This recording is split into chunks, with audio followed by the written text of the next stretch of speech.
Own. Tristan and Isolde. The forbidden love that changed medieval history. Tristan and Isolde. The love that was never allowed to live.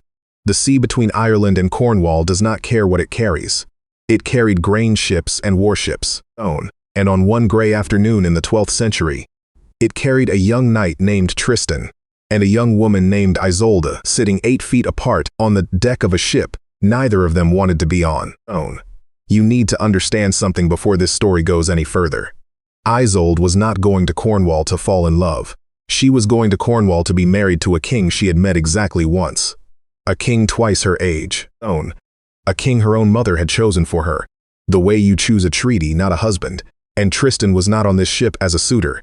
He was on it as an escort, a nephew doing a duty. Own. A knight delivering a bride to his own uncle, and trying with everything in him not to look at her too long. He failed, of course he failed.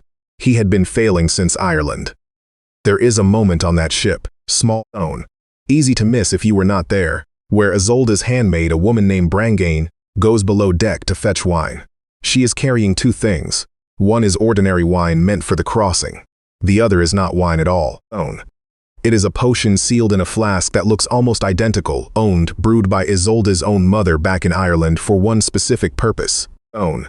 To be given to Isolde and King Mark on their wedding night, so that 2 strangers being forced into a marriage might at least be forced into loving each other too. Brangane reaches for the wrong flask. You know how this goes. Own. You've probably lived some version of it yourself. The wrong door opened, the wrong name texted, the wrong drink poured. A life quietly rerouting itself before anyone in the room understands what has happened. Tristan is thirsty. Own. Isolde is thirsty. Brangane hands them each a cup and they drink, laughing about something neither of them will remember in a minute. Because in a minute, nothing about this ship will feel the same again. Own. Here is what the legend tells you happened next. At the potion moved through them, like fire moves through dry grass, that Tristan looked at Isolde and felt for the first time in his disciplined, dutiful life, something he had no armor against. Own. That Isolde looked at Tristan and felt the same collapse, the same falling, the same terrifying relief of finally being seen by someone who was not choosing her for a kingdom. Here is what I want you to consider instead. Own. Just for a moment before we go any further. What if the potion was never magic at all? What if it was only ever an excuse? Sit with that, because underneath every telling of this story, the Celtic version, the French version, own, the German poem written 100 years later, the version Wagner turned into an opera that runs 4 hours and ends in nothing but grief. Underneath all of it is the same quiet, dangerous question. Own. Did Tristan and Isolde fall in love because of a magic drink? Or had they already fallen slowly, silently over the days of that crossing? 2 people trying so hard to be good, so hard to do their duty. Own. Not so hard not to feel what they were already feeling until the potion simply gave them permission to stop pretending. Because that is the part of this story that has survived 900 years. Not the potion, the permission. You have felt this. Own. Maybe not with a magic drink. Maybe with a glass of wine at a wedding that was not yours. A late-night message you told yourself was harmless.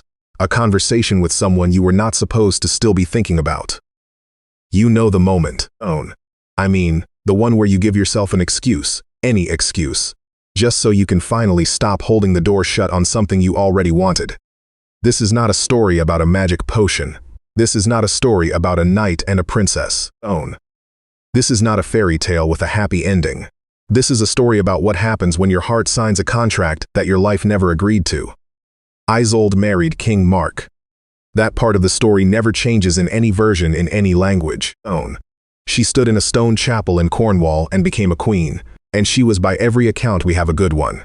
Loyal in public, careful, composed, and at night in a castle that was never her home. Own. She would sometimes stand at a window that faced the sea, the same sea that had carried her away from Ireland and toward a marriage she had not chosen. Own. And she would watch the water the way you watch a phone, that you know is not going to light up, not really expecting anything, and yet unable to stop yourself from checking. That is where we are going to leave her for now. Own. At the window waiting for a ship, because by the end of this story, you are going to understand exactly why she is standing there. You are going to understand why the oldest love story Western civilization ever told. Own. older than Romeo and Juliet. No, older than most of the languages we now tell it in, runs on the exact same psychological engine as the heartbreak your best friend went through last year. Or the one you went through, or the one you have never told anyone about at all. You are going to understand why forbidden love does not feel smaller than a loud love. It feels bigger, louder, more urgent. And you are going to understand why that is not romantic at all. It is something closer to a warning. Somewhere on a ship in a story 9 centuries old, 2 people drank from the wrong cup. And somewhere in your own life you have done the same thing. You just didn't have a legend to blame it on. Let's go back to the beginning. Not the potion before the potion. Because to understand what happened on that ship, you first have to understand who Tristan was before he ever set foot on it. And why a boy raised to be loyal above all else was without knowing it already halfway gone. But before we go back that far, I want you to understand the world this ship was sailing through, because it matters more than most retellings admit. This was not a world with room in it for private feeling. 12th century Cornwall and Ireland were kingdoms held together by fragile treaties, blood debts, and marriages that functioned as the diplomatic infrastructure of an entire era. A single wedding could end a war that had cost hundreds of lives. A single broken engagement could restart one. Isolde was not simply a young woman being sent to marry a stranger. She was, in the language of her time, a piece itself wrapped in silk and sent across open water. And everyone on that ship, Tristan included, understood exactly how much was riding on her, arriving in Cornwall exactly as promised, intact, loyal, ready to become a queen, who would never once look back toward home. This is the detail that makes what happened next so much harder to hold, and I think so much more honest than the sonnet purely romantic version of this story that gets repeated most often. Tristan was not simply risking a broken heart. He was risking a war. Isolde was not simply risking a scandal. She was risking the collapse of the very peace her own body had been sent to secure. Every stolen glance between them on that ship carried weight far beyond the two of them. And they both knew it, which is precisely why they spent so many of those early days in careful, disciplined silence, doing everything they could to make sure that whatever was happening between them stayed exactly where it started, unspoken, unacted upon, and they hoped containable. You already know how well that worked. Brangane understood the stakes too, arguably better than either of them. And this is worth pausing on, and because her role in this story is so often reduced to a single careless mistake. The handmaid who grabbed the wrong flask.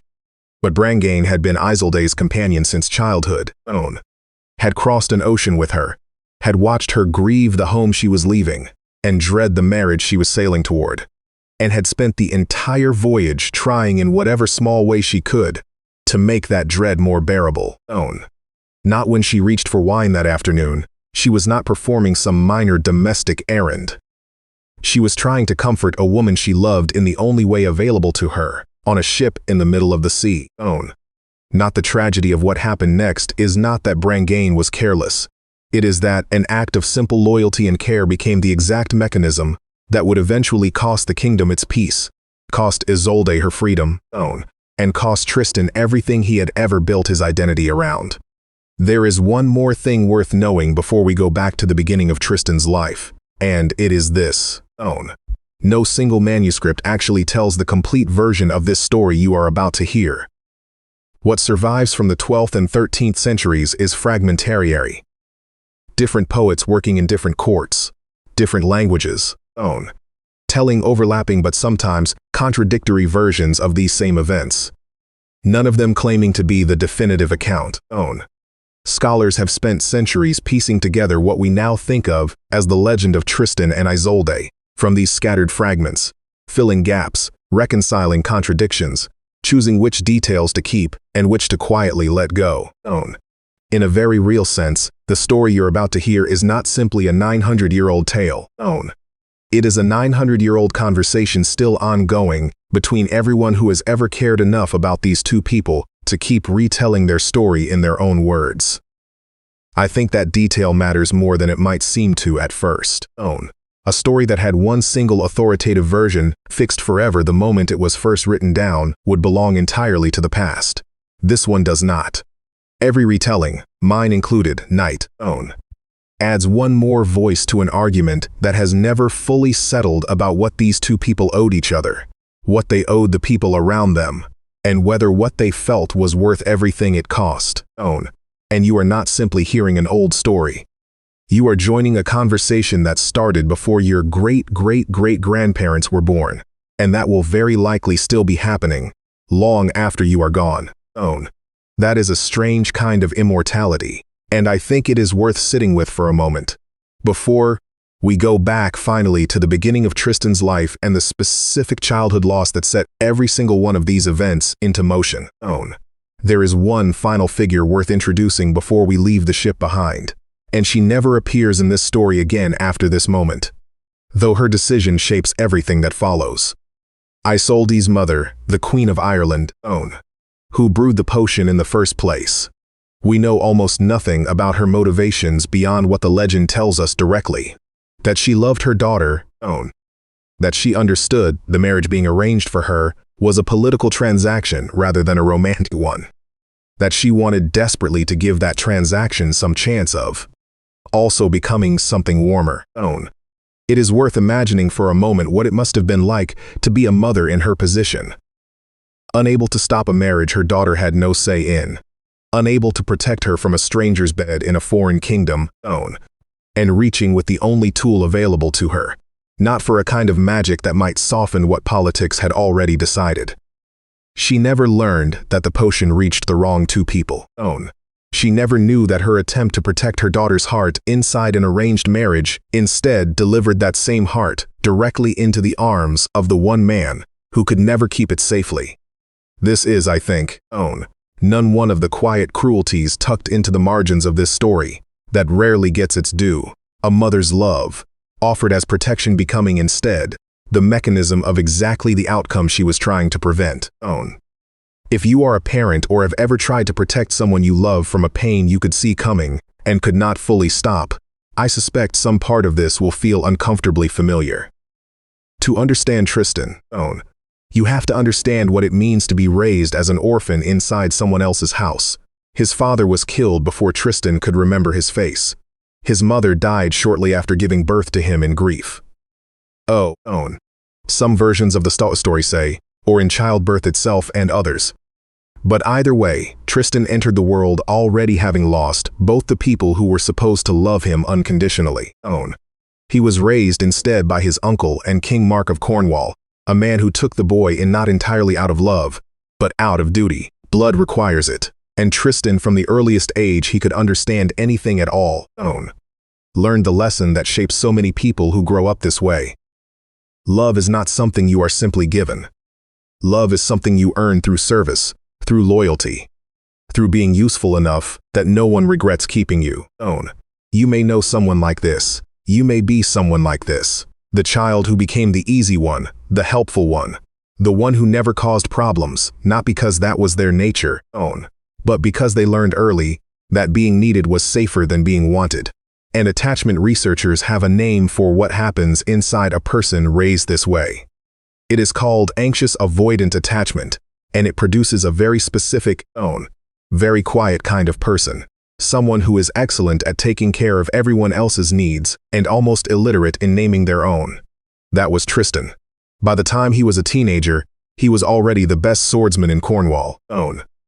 Most loyal nephew a king could ask for, a young man who had by every visible measure turned his early loss into discipline. He killed a giant named Morholt in single combat, defending Cornwall from Ireland's demand for tribute, own. A victory that should have made him a hero with nothing left to prove, and yet the wound from that fight never fully closed. And Tristan, half dying and sailed alone to Ireland in search of a healer, own, not knowing that the woman who would eventually heal him was the niece of the very man he had just killed. Her name was Isolde. And this is the part of the story that people forget to slow down on. Because before there was ever a potion, own. Before there was ever a forbidden love, there was simply a wounded man and a woman with the skill to heal him. Now spending weeks in each other's company without either of them fully admitting what that time was doing to them, own. Isolde grew up in a very different kind of house, but with a strangely similar lesson at its center. And she was a princess of Ireland. Trained not in war, but in medicine, languages, and music, trained, in other words, to be valuable. Valuable enough to be worth marrying. Her worth from the time she was a small child was never separated from her usefulness to a kingdom. She healed Tristan not out of romantic instinct, but out of duty. The same word that shaped him, shaping her too from a different direction. This is where I want to introduce you to someone real. Her name is Maren, and she lives now, not 900 years ago. But she will tell you, if you ask her, that she understood Isolde's story the moment she first heard it in a way that frightened her a little. Maren got engaged at 26 to a man named Colin. Colin was by every external measure exactly right. He was kind. He came from a good family. He wanted the same 5-year plan she wanted. The house, the 2 kids, the dog. The life that looks from the outside like it is being lived correctly. Maren said yes to his proposal on a beach in October. And she meant it. She was not lying to him. She was not lying to herself either. Not exactly. She loved Colin the way you love a house you have decided to buy. With real appreciation, real commitment, and a small, unpersistent voice underneath it, all asking whether appreciation was supposed to feel like enough. Then Colin's best friend, a man named Theo, started coming around more. Theo was Colin's oldest friend, the best man at the wedding they were now planning. And for 2 years Maren had known Theo the way you know, a fixture in someone else's life. Pleasant, familiar, background. And then the space of about 3 months during the wedding planning, something in the background moved into the foreground, and Maren could not explain why. It was not one moment. That is the part she wants people to understand. It was not a kiss, not a confession, not a single dramatic scene you could point to and say, here, this is where it started. It was smaller than that. It was Theo remembering the name of her childhood dog. It was Theo asking a follow-up question about her job that Colin, 3 years into the relationship, had genuinely never asked. It was the specific quiet terror of realizing that the person who made you feel most yourself was not the person you had promised your future to. Maren did not act on it. She wants that said clearly because she is not proud of what she felt, only honest about it. She married Colin 8 months later, and she has told exactly one person ever about the version of her wedding day where she stood at the altar, and for 1 full second before she said her vows, let herself imagine a different name in that spot instead. You might be tempted to judge Maren for that. I would ask you not to, yet not until you understand what psychologists call the scarcity principle of desire. It is one of the oldest, most consistent findings in the entire field of human attraction. We do not want things because they are good for us. We want things in proportion to how hard they are to have. A love that is fully available, fully approved of, fully safe often generates less internal electricity than a love that carries even a small amount of risk, distance, or impossibility. This is not a flaw in Maren, and it is not a flaw in you. If you have ever felt something similar, it is closer to a design feature of the human nervous system. One that made perfect sense when our ancestors needed to compete for scarce mates, and one that now a world of dating apps and 5-year plans causes an enormous amount of quiet suffering. Isolde was promised to a man she had never chosen, for reasons that had nothing to do with her heart and everything to do with peace between 2 kingdoms. Maren was promised to a man she genuinely loved, for reasons that had everything to do with a life she genuinely wanted. Different centuries, different stakes, the same ancient argument happening underneath both of them. The argument between what is chosen for you and what simply happens to you. Uninvited, inconvenient, and impossible to fully silence once it has arrived. Let's talk about Dev. Dev is 34 now, and he got married at 29 to a woman named Anjali in a wedding his parents planned almost entirely themselves. Not because Dev objected to Anjali. He did not. She was warm, intelligent, kind to his mother, in a way that mattered enormously in his family. And Dev, when asked, will tell you honestly that he does not regret marrying her. What he will also tell you, if you ask the right question in the right tone on the right night, is that he never once, not for a single day of their engagement, felt the specific disorienting pull that he now understands is supposed to accompany love. He felt comfort. He felt relief.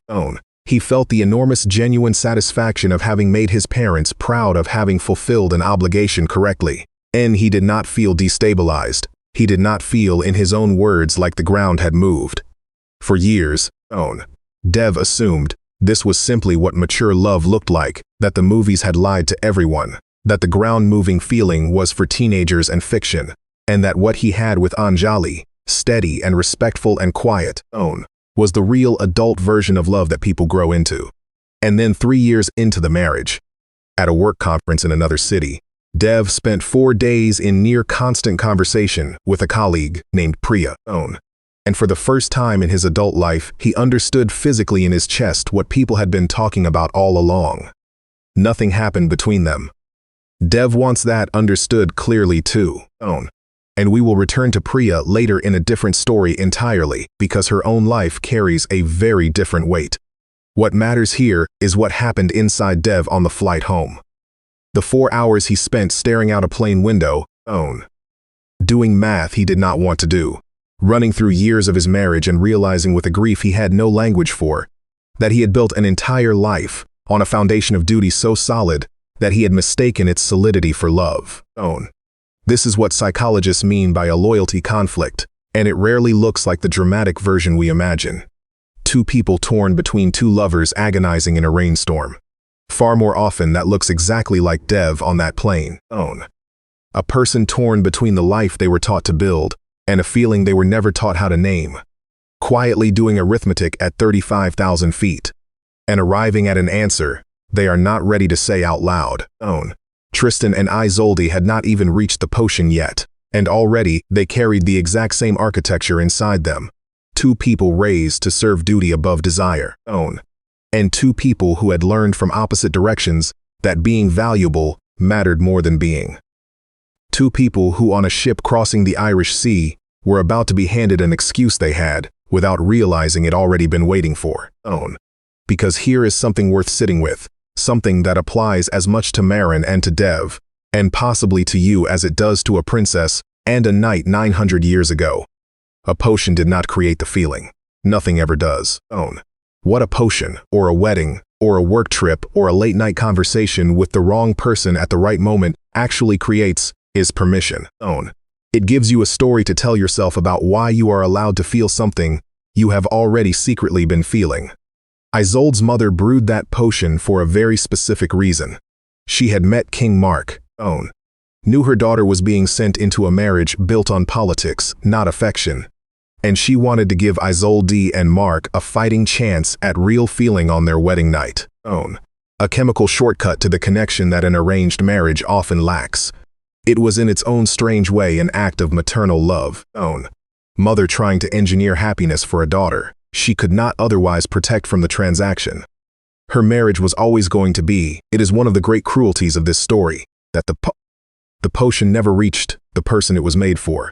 By the time Tristan and Isolde boarded that ship, they had already spent weeks in each other's company back when he lay wounded in Ireland, and she nursed him back to health. There had already been conversations that went on longer than they needed to. There had already been the specific electric discomfort of a silence between two people that means something. EOD, we are told, even recognized Tristan during his recovery, realized from a notch in his sword that he was the man who had killed her Uncle Morholt, and stood over him one night with a blade in her hand close enough to end his life in his sleep, and did not do it.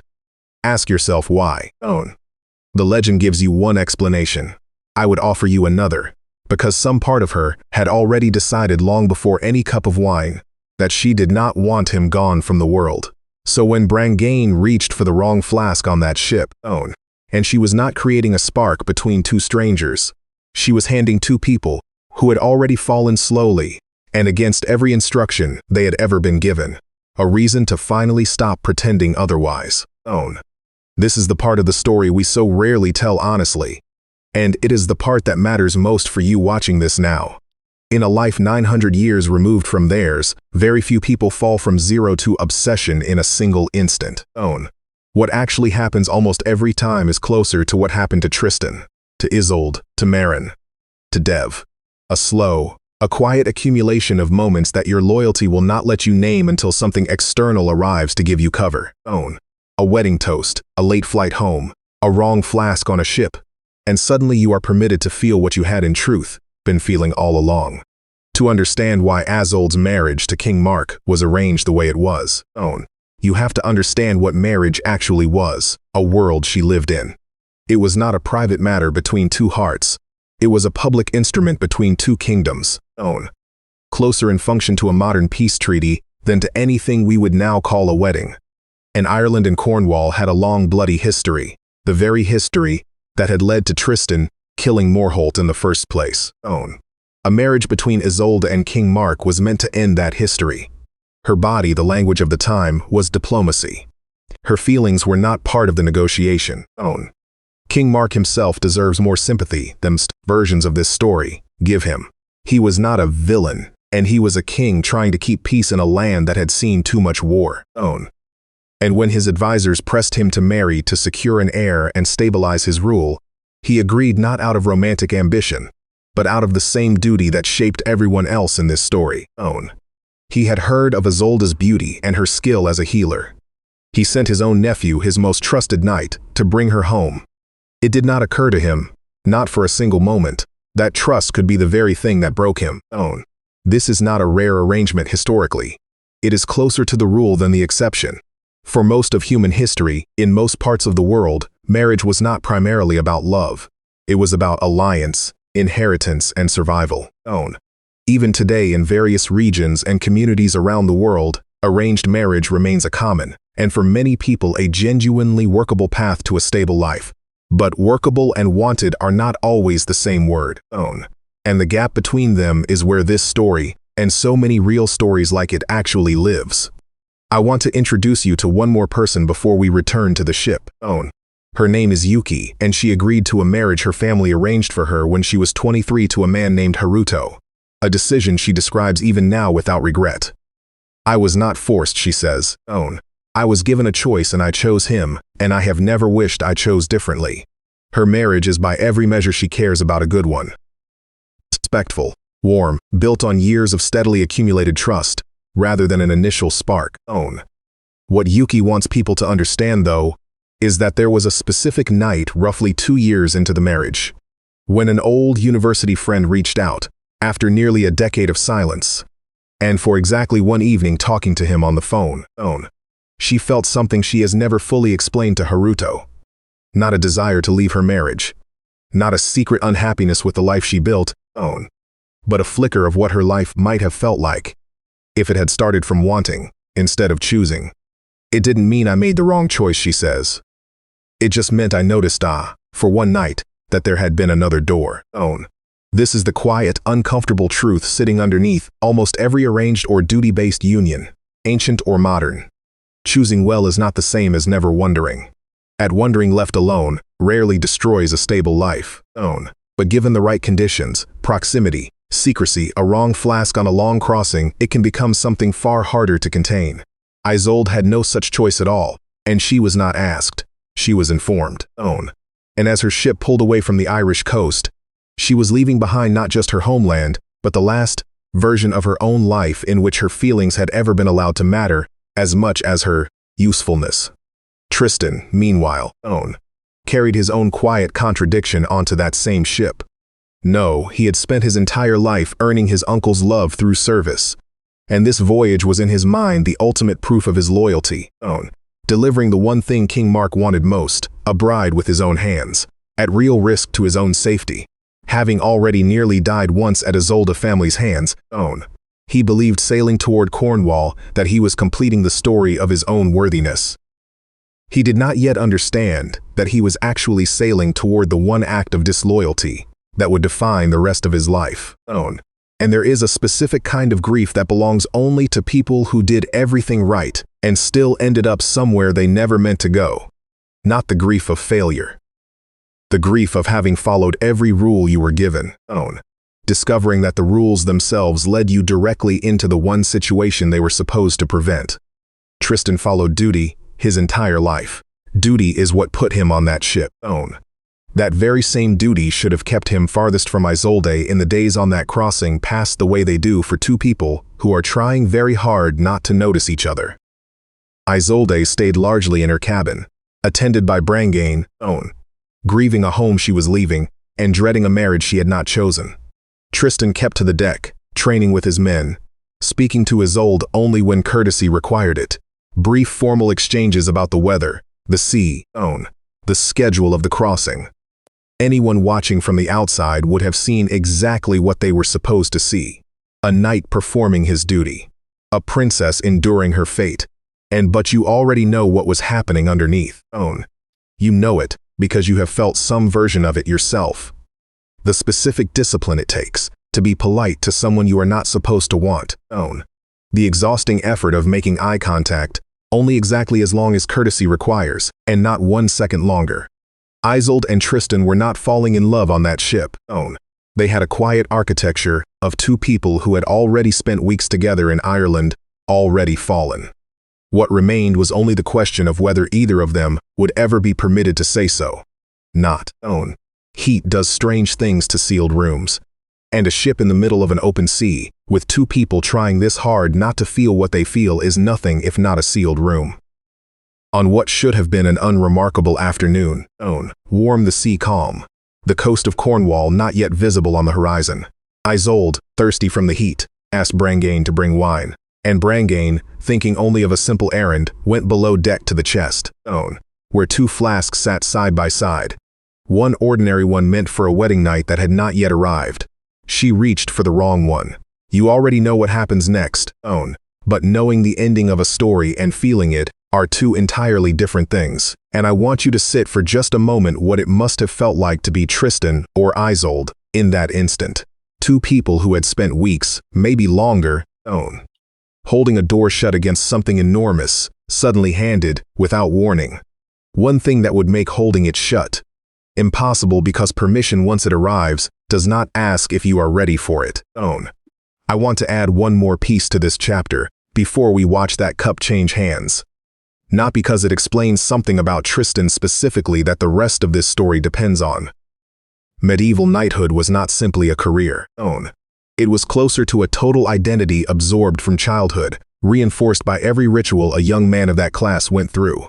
The vigil before knighting, the oath sworn on holy relics, the specific formal language of vassalage that bound a knight to his lord in terms closer to religious devotion than employment. A knight did not merely serve his king. He belonged to him in a way modern language struggles to fully translate. Tristan's loyalty to Mark was not a personality trait. It was in the most literal sense available to his era a sacred obligation woven into every formal identity he possessed. This is worth understanding, because it is the reason Tristan's betrayal carried a weight almost impossible to compare to anything in a modern relationship. It was not simply that he was sleeping with his uncle's wife. It was that he was violating the single deepest structural bond of his entire existence. The bond that had given an orphaned, parentless boy a family, a purpose, a reason to matter in the world at all. Every time Tristan chose to see Isolde in secret, he was not simply risking discovery. He was piece by piece dismantling the only stable identity he had ever been permitted to build. There is a woman I spoke with named Aisha who understood this dynamic from a very different angle. And her story belongs here before we return to the ship because it shows how this same architecture, total loyalty to one relationship, quietly eroded by an unplanned second one, can exist entirely outside of romance altogether. Aisha spent 6 years as the closest aide to a mentor she describes without exaggeration as the person who built her entire career from nothing. He hired her out of graduate school, championed her publicly, gave her opportunities she is certain she would never have received otherwise. Her loyalty to him was not romantic. It was something closer to what Tristan felt for Mark. A debt of identity, a sense that her professional self existed because of what he had given her. 3 years into working for him, a rival firm began quietly courting Aisha, offering her a role with more authority, more money, and considerably more independence than she had under her mentor. She turned it down twice, almost reflexively, before she let herself sit with the actual reason she kept saying no. It was not that the new role was worse, and it was that leaving felt to some part of her that had nothing to do with career strategy, like a betrayal of the man who had made her. I wasn't just weighing job offers. She told me, I was weighing whether I was allowed to become someone he hadn't built. That question had nothing to do with salary.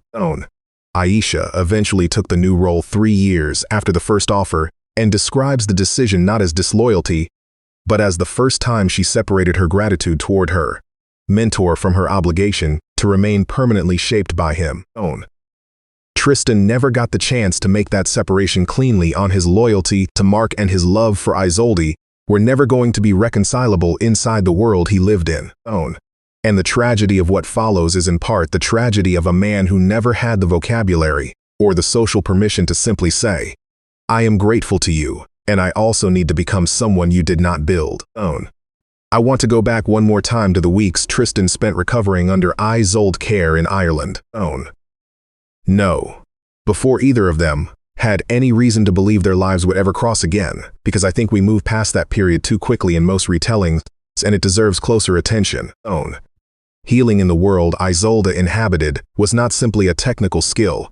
It required an intimacy that few other relationships of the period permitted between a man and a woman who were not married or related. Isolde would have tended Tristan's wound directly, names dressings, monitored fever, sat with him through the worst of his recovery in the long, unglamorous hours that illness actually requires rather than the dramatic condensed version stories tend to compress it into. This is not a small detail.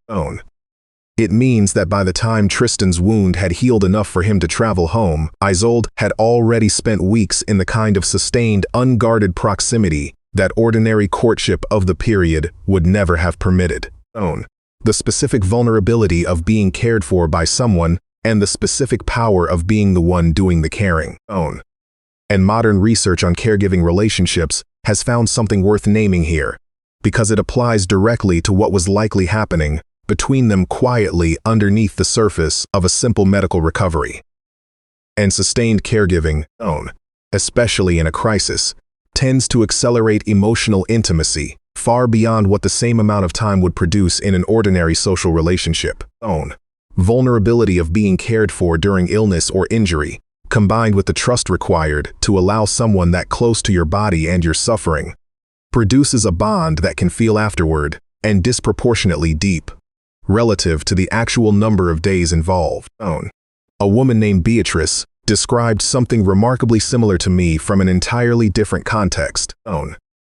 She spent 3 weeks nursing a co-worker man she had known only professionally before that point through a serious illness, while his own family was unable to travel to be with him.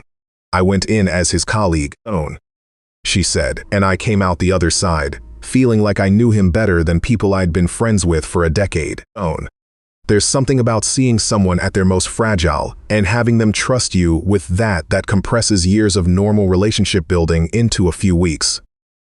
Nothing romantic developed between Beatrice and her coworker. He was married happily, and she describes the bond that formed as a deep platonic closeness rather than anything else. But she offered this observation, unprompted, when I told her about Tristan and Isolde's recovery period in Ireland. If I'd been single and he'd been single, and we'd spent 3 weeks like that, I understand exactly how something more could have started without either of us fully choosing it. Caregiving doesn't create love out of nothing. It absolutely accelerates whatever is already there, and it can make two people feel bonded in a way that outpaces how much time has actually passed. A woman named Hannah offered a version of this same pattern from an entirely different kind of crisis. She spent 5 weeks sharing a single hospital room with a stranger, her father in one bed, and the stranger's mother in the other, both of them dying slowly of the same rare illness. Hannah and the stranger, a man named Petros, had never met before that week. By the 3rd week, they were finishing each other's sentences about test results neither of them fully understood, splitting the exhausting logistics of hospital parking and hospital food, and sitting up together at 2 in the morning, because neither of them could sleep, and neither of them wanted to be the only one awake. "I have known my husband for 12 years, Hannah told me, and I don't think I have ever felt as understood by anyone as I felt by a man I'd known for 5 weeks in a room that smelled like antiseptic. Nothing happened between them beyond that room. Both of their parents died within days of each other, and Hannah and Petros have not spoken since the funeral. But she wanted that story included here, because it shows how little time real intimacy actually requires once fear and exhaustion strip away the ordinary caution. Two strangers would otherwise extend each other. Own. This is worth holding on to as we return to that ship, because it changes the shape of what happened there. Tristan and Isolde were not two strangers who met for the first time crossing the Irish Sea. Own. They were two people who had already spent weeks in the specific accelerated intimacy of illness and recovery, who had already built a bond neither of them had fully named. Long before a single flask of wine was ever poured. Own. The ship did not create the connection. It simply removed the last remaining excuse either of them had for pretending it wasn't already there. Own. There is one more angle on this recovery period worth naming, because it involves Isolde specifically, and it is often skipped over entirely in favor of jumping straight to the potion. Own. Remember that Isolde recognized Tristan partway through his recovery as the man who had killed her own uncle Morholt in single combat. This means that for at least part of those weeks in Ireland, Isolde was nursing back to health a man she had every reason, by the logic of her own family and her own grief to hate, and the old tellings are explicit that she considered killing him in his sleep, and equally explicit that something stopped her. I think this detail is one of the most psychologically revealing moments in the entire early legend. Not because it suggests that whatever was forming between them had already begun before either of them had any external permission to feel it. Before the potion, before the ship, even before Isolde had fully processed her own grief over her uncle's death, she stood over a wounded sleeping man who had killed someone she loved with every justification in the world to end his life, and chose instead to keep tending his wounds. That choice cannot be explained by duty. Duty, if anything, pointed the other direction entirely. It can only be explained by something that had already started happening inside her. Something she did not yet have language for, and would not have language for until a wrong flask of wine finally gave her permission to name it. There is a modern echo of this moment worth including here, because it shows how the same impossible pull towards someone you have every reason to resent can happen in far less dramatic circumstances than a slain uncle. A man named Felix spent months resenting his sister's new boyfriend after a difficult falling out between the two men over a family business dispute, only to find himself almost against his own will drawn to the man's calm, steady presence during a subsequent family crisis neither of them could have predicted. I hated him for good reason, Felix said. And then I watched him show up for my sister and for my parents during the worst month of our family's life without a single complaint. And I couldn't hold on to the resentment the way I wanted to. Somewhere in there, hating him and respecting him stopped being mutually exclusive, and I didn't know what to do with that. Felix's story resolved simply. The resentment faded into genuine friendship, over time with none of the romantic complication as Isolde's carried, but the underlying mechanism is the same one at work in that Irish sick room 900 years earlier. Proximity to someone's real character, especially under difficult circumstances, has a way of dissolving even well-earned resentment, whether or not the person doing the dissolving wants it to happen. Isolde did not choose to stop hating Tristan. She simply discovered over the accumulated hours of caring for him that hatred could not survive that particular kind of closeness. Neither could her indifference once the potion arrived to name what the closeness had already built. The wine was sweet a little from sitting in the hold, and neither of them thought anything of it as they drank. For a moment nothing happened. That is worth noting because it is almost never how we imagine it. No flash of light, no dramatic swell of music. Just two people finishing a cup of wine on a warm afternoon. Exchanging the kind of small talk they had rationed so carefully for weeks, and then slowly something in the space between them changed. Isolde noticed it first. She would later say, a strange heat rising in her chest that had nothing to do with the sun. Tristan noticed it in the way he could no longer make himself look away. And whether you believe the potion held real magic, or whether you believe, as I suggested earlier, that it simply gave two already fallen people the excuse they needed, the result was the same. Something in both of them broke open. Every careful wall Tristan had built out of duty, every discipline Isolde had maintained out of grief and obligation came down within the space of that single afternoon. They did not plan what happened next. They simply for the first time since they had met, stopped stopping themselves. By the time the ship reached Cornwall, Tristan and Isolde were no longer two people performing loyalty at each other from a careful distance. They were two people in love, and desperately, dangerously aware that the woman on that ship was about to become the wife of the man Tristan loved most in the world. Isolde married King Mark within days of arriving. The wedding was by every account beautiful, a genuine celebration of peace between two kingdoms that had spent generations at war. Mark was gentle with her, attentive. Isolde stood beside him in front of his court, and became his queen. And if you had been a guest at that wedding, you would have seen nothing but a marriage, working exactly as it was designed to. What you would not have seen is Brangain on the wedding night, not quietly taking Isolde's place in the dark of the marriage bed for the first hours of the night, An old uncomfortable detail some versions of the legend include, meant to explain why Mark never noticed his bride was not at moment fully present with him in either body or heart. Other versions omit it, unwilling to dwell on it, I mention it not to dwell on it either, but because it tells you something important about how far two people will go to protect a secret they have only just begun keeping, and how quickly a lie once started requires other people to be pulled into it, This is where I need to introduce you to Priya and Callum, whose story is not medieval at all, but who understood something about Isolde's wedding night the moment they heard it, that most people never have to understand firsthand. Priya met Callum at work on a project that was supposed to last 6 weeks and ended up defining the next 4 years of her life. She was not looking for anything. Neither was he. Both of them, in fact, were already in relationships when they met. Priya engaged Callum 2 years into a live-in partnership with a woman he had built a genuinely stable life with. Nothing happened between them for the first year. They were, by any reasonable measure, simply close colleagues, the kind of work friendship that makes long hours bearable. What changed, Priya says now, was not one moment, but 100 small ones stacked so gradually that she could not point to the day it stopped being friendship. A late-night message about something unrelated to work that turned into an hour of conversation, a shared joke that became a private language only the two of them understood. The specific quiet thrill of being the person someone chooses to tell something to first before anyone else, including the person they are supposed to tell everything to first. By the time Priya and Callum acknowledged what was happening between them, both of their existing relationships had already progressed past the point either of them felt they could easily undo. Priya had a wedding date set.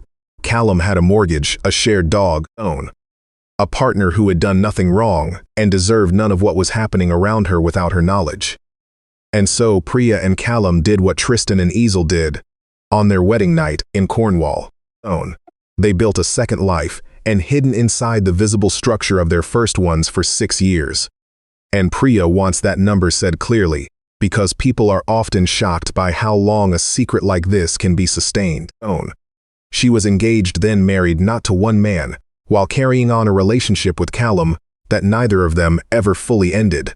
Weekends that were supposed to be work trips. Messages deleted the moment they were read. An entire second emotional life running in parallel underneath a first one that to every outside observer looked completely intact. I asked Priya once what the hardest part of those 6 years was, and her answer surprised me. It was not the guilt. She carried plenty of that. It was not even the fear of being caught, though that fear never fully left her. The hardest part, she said, was how alive she felt in the secret, and how numb she felt in the visible life around it, and how deeply ashamed that made her, because it meant the marriage everyone believed was her. Real life had somehow become the performance. Not while the affair had become the only place she felt fully like herself. This is one of the cruelest mechanics of secret love, and researchers who study infidelity and secrecy have documented it consistently. Hidden relationships generate an intensity that visible socially sanctioned relationships often cannot match, not because the hidden relationship is deeper or more real, but because secrecy itself is a powerful psychological accelerant. And studies on secrecy and cognitive load have found that keeping a significant secret consumes an enormous amount of mental bandwidth. The secret keeper thinks about the secret. and the person connected to it far more often than they would if the relationship were simply out in the open. What feels like overwhelming love is in part the mind's own attention redirected obsessively toward the one thing it has been told it cannot have.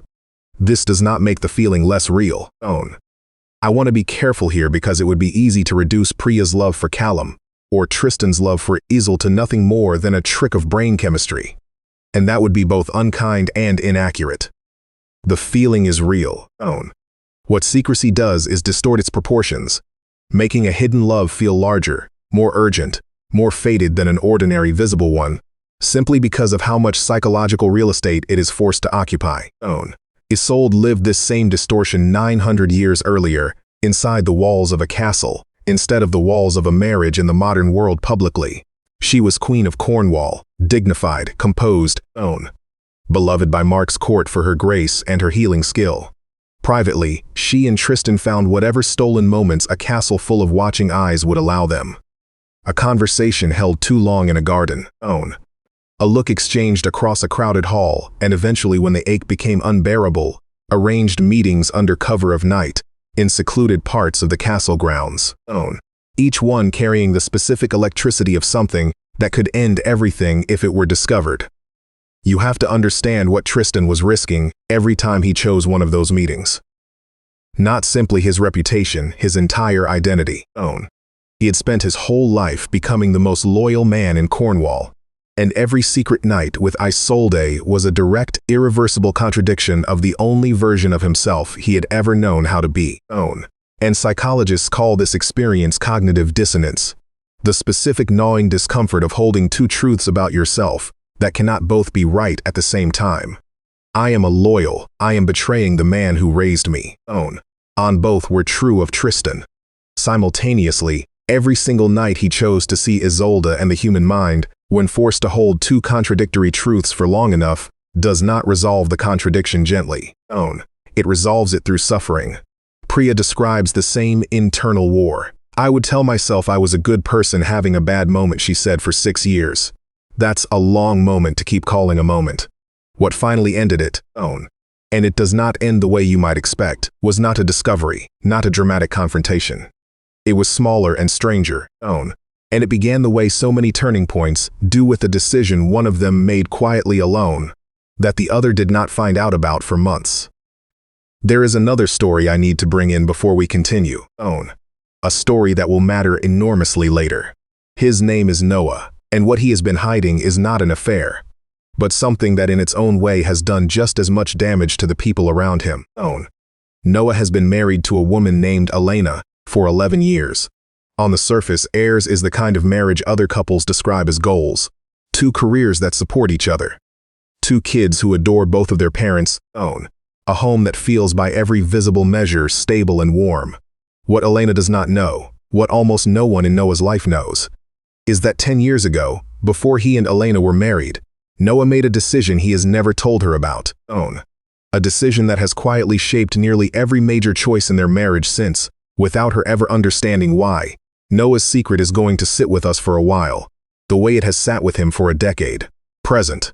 Heavy. Unspoken. I am telling you about him now, because I want you to hold the shape of his silence in your mind, as we return one more time to Tristan and Isolde, and to what happened when a king who trusted his nephew and his new wife completely finally began to notice that something in his own castle had changed.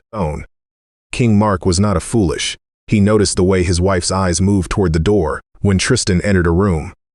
He noticed how quiet the castle's usual gossip had gone on the subject. The specific silence of a court that knows something and has agreed electively not to say it aloud. For a long time, he chose not to look directly at what he was noticing. Because looking directly at it would mean admitting that the 2 people he trusted most in the world, his wife and the nephew he had raised as a son, might be capable of the one betrayal he had never once considered possible. This is worth pausing on because it is not only Mark's story. It is the story of anyone who has ever sensed something was wrong in a relationship long before they were willing to name it. Denial in these situations is rarely about a lack of evidence. It is almost always about the size of what the evidence would cost you to accept. If you are watching this, and some part of what I've described has felt uncomfortably familiar, a love you kept hidden, a secret you have carried longer than you meant to, a version of yourself that only exists in private, I would genuinely like to know, not to judge it, just to understand it. Leave a comment below, even one word, and even something you'd never say out loud anywhere else. Sometimes the first step toward carrying something more lightly is simply admitting somewhere that you are carrying it at all. End. And if this story is holding your attention the way it's holding mine to tell it, consider subscribing. There is a great deal more of Tristan and Isolde age story ahead. And it does not go where you think it goes. And because the secret that Is and Tristan were keeping was about to become impossible to keep any longer, and the secret Noah has been keeping is about to come apart in a way that neither he nor Elena will see coming. And King Mark's suspicion did not arrive all at once. It arrived the way most painful truths do, in fragments, in small inconsistencies, that a trusting mind explains away one at a time. The explanations themselves become harder to believe than the truth they were protecting him from. It began with a hunting trip Mark, Tristan, and several of the court's knights had ridden out at dawn to track a stag through the forest bordering the castle grounds. And by mid-afternoon, Tristan had fallen behind the group, claiming his horse had thrown a shoe, and he caught up an hour later, dust on his boots, but strangely little dust on the rest of him, and offered an explanation Mark accepted without question. The way you accept an explanation from someone you have never once had reason to doubt. It was only much later, turning the day over in his memory, that Mark would recall a second detail, that Isolde, too, had been resting in her chambers with a headache that same afternoon, and that no servant, he later asked, could quite confirm having seen her there. One inconsistency alone means nothing. This is the mechanism of denial that psychologists studying betrayal describe again and again. The mind does not weigh evidence the way a courtroom does, gathering every fact before reaching a verdict. Instead, it processes threatening information one piece at a time, and each individual piece taken alone is almost always small enough to explain away. A missed afternoon, a glance held slightly too long, none. A silence in the room when Tristan's name comes up. None of it by itself proves anything. It is only in aggregate over months that the pattern becomes impossible to keep dismissing. And by the time it does, the person doing the dismissing has usually already absorbed dozens of these small, quiet cuts. Each one small enough to survive. All of them together large enough to change a person permanently. There is a particular kind of grief that belongs to people in Mark's position, and it is different from the grief of losing someone. No, it is the grief of realizing that your own perception has been lying to you, for your own protection, that some part of you has known for months, and has been choosing deliberately not to know. Because knowing would cost you something you were not ready to lose. Mark was not just going to lose a wife and a nephew if his suspicions proved true. He was going to lose his understanding of who those two people were. By extension, his understanding of his own judgment. If Isolde and Tristan could betray him this completely while looking him in the eye every single day, what did that say about every other person he trusted? And what did it say about him for not seeing it sooner? Meanwhile, in the castle's quieter corners, Tristan and Isolde had reached the stage that almost every hidden relationship eventually reaches. A stage where the secret itself has become nearly as consuming as the love it is protecting. They no longer met only out of desire. They met increasingly out of a compulsive need to manage the secret, to coordinate their stories, to check whether the other had been questioned, to reassure each other in whispered, urgent conversations that they had not yet been discovered. Meetings once purely about wanting each other had become partly about surviving the architecture they had built to hide the wanting. This is precisely what happened to Priya and Callum during their 6th year. And Priya, now describing it, now uses almost the exact language you would use to describe Tristan and Isolde at this stage of the legend. Near the end, she told me half our conversations weren't even about us anymore. They were about damage control, who suspected what story we'd told which person. I started to realize I wasn't spending my emotional energy loving him. I was spending it managing a lie. He just happened to be inside the lie with me. There is a specific, exhausting kind of intimacy that forms between two people managing a shared secret. A closeness that can feel from the inside, indistinguishable from love because it involves the same vigilance, the same coordination, the same sense that no one else in the world understands what the two of you are carrying. But it is worth asking honestly whether that closeness is love itself, or whether it is something adjacent to love. A wartime alliance between two people under threat, mistaken understandably for the real thing. I don't think this question has one clean answer for Tristan and Isolde, or for Priya and Callum, or possibly for you, if you have ever found yourself this deep inside a secret with another person. Some of what they felt was almost certainly real love, the kind that would have existed even without the danger. And some of it was almost certainly the danger itself dressed up as love. Because danger and love produce nearly identical sensations in the body, the same racing heart, the same heightened attention, the same difficulty thinking about anything else. Confusing the two is not a moral failure. It is simply what happens when you ask a nervous system built for survival to also handle romance. King Mark's suspicion finally crossed into certainty on an ordinary evening that should have meant nothing. A court dwarf named Frowen, a minor, bitter figure in most versions of the legend, resentful of Tristan's favor with the king, had been watching the two of them for weeks and finally brought Mark evidence he could no longer explain away. A witnessed meeting late at night in the castle garden, unmistakable in its intimacy. Mark did not confront them immediately. Instead, in a decision that tells you everything about the specific agony of his position, he set a trap, scattering flour on the floor of the corridor between his own chamber and Isolde's, so that footprints, if there were any, would betray what words alone had not yet forced him to face. There is something almost unbearably human about that detail.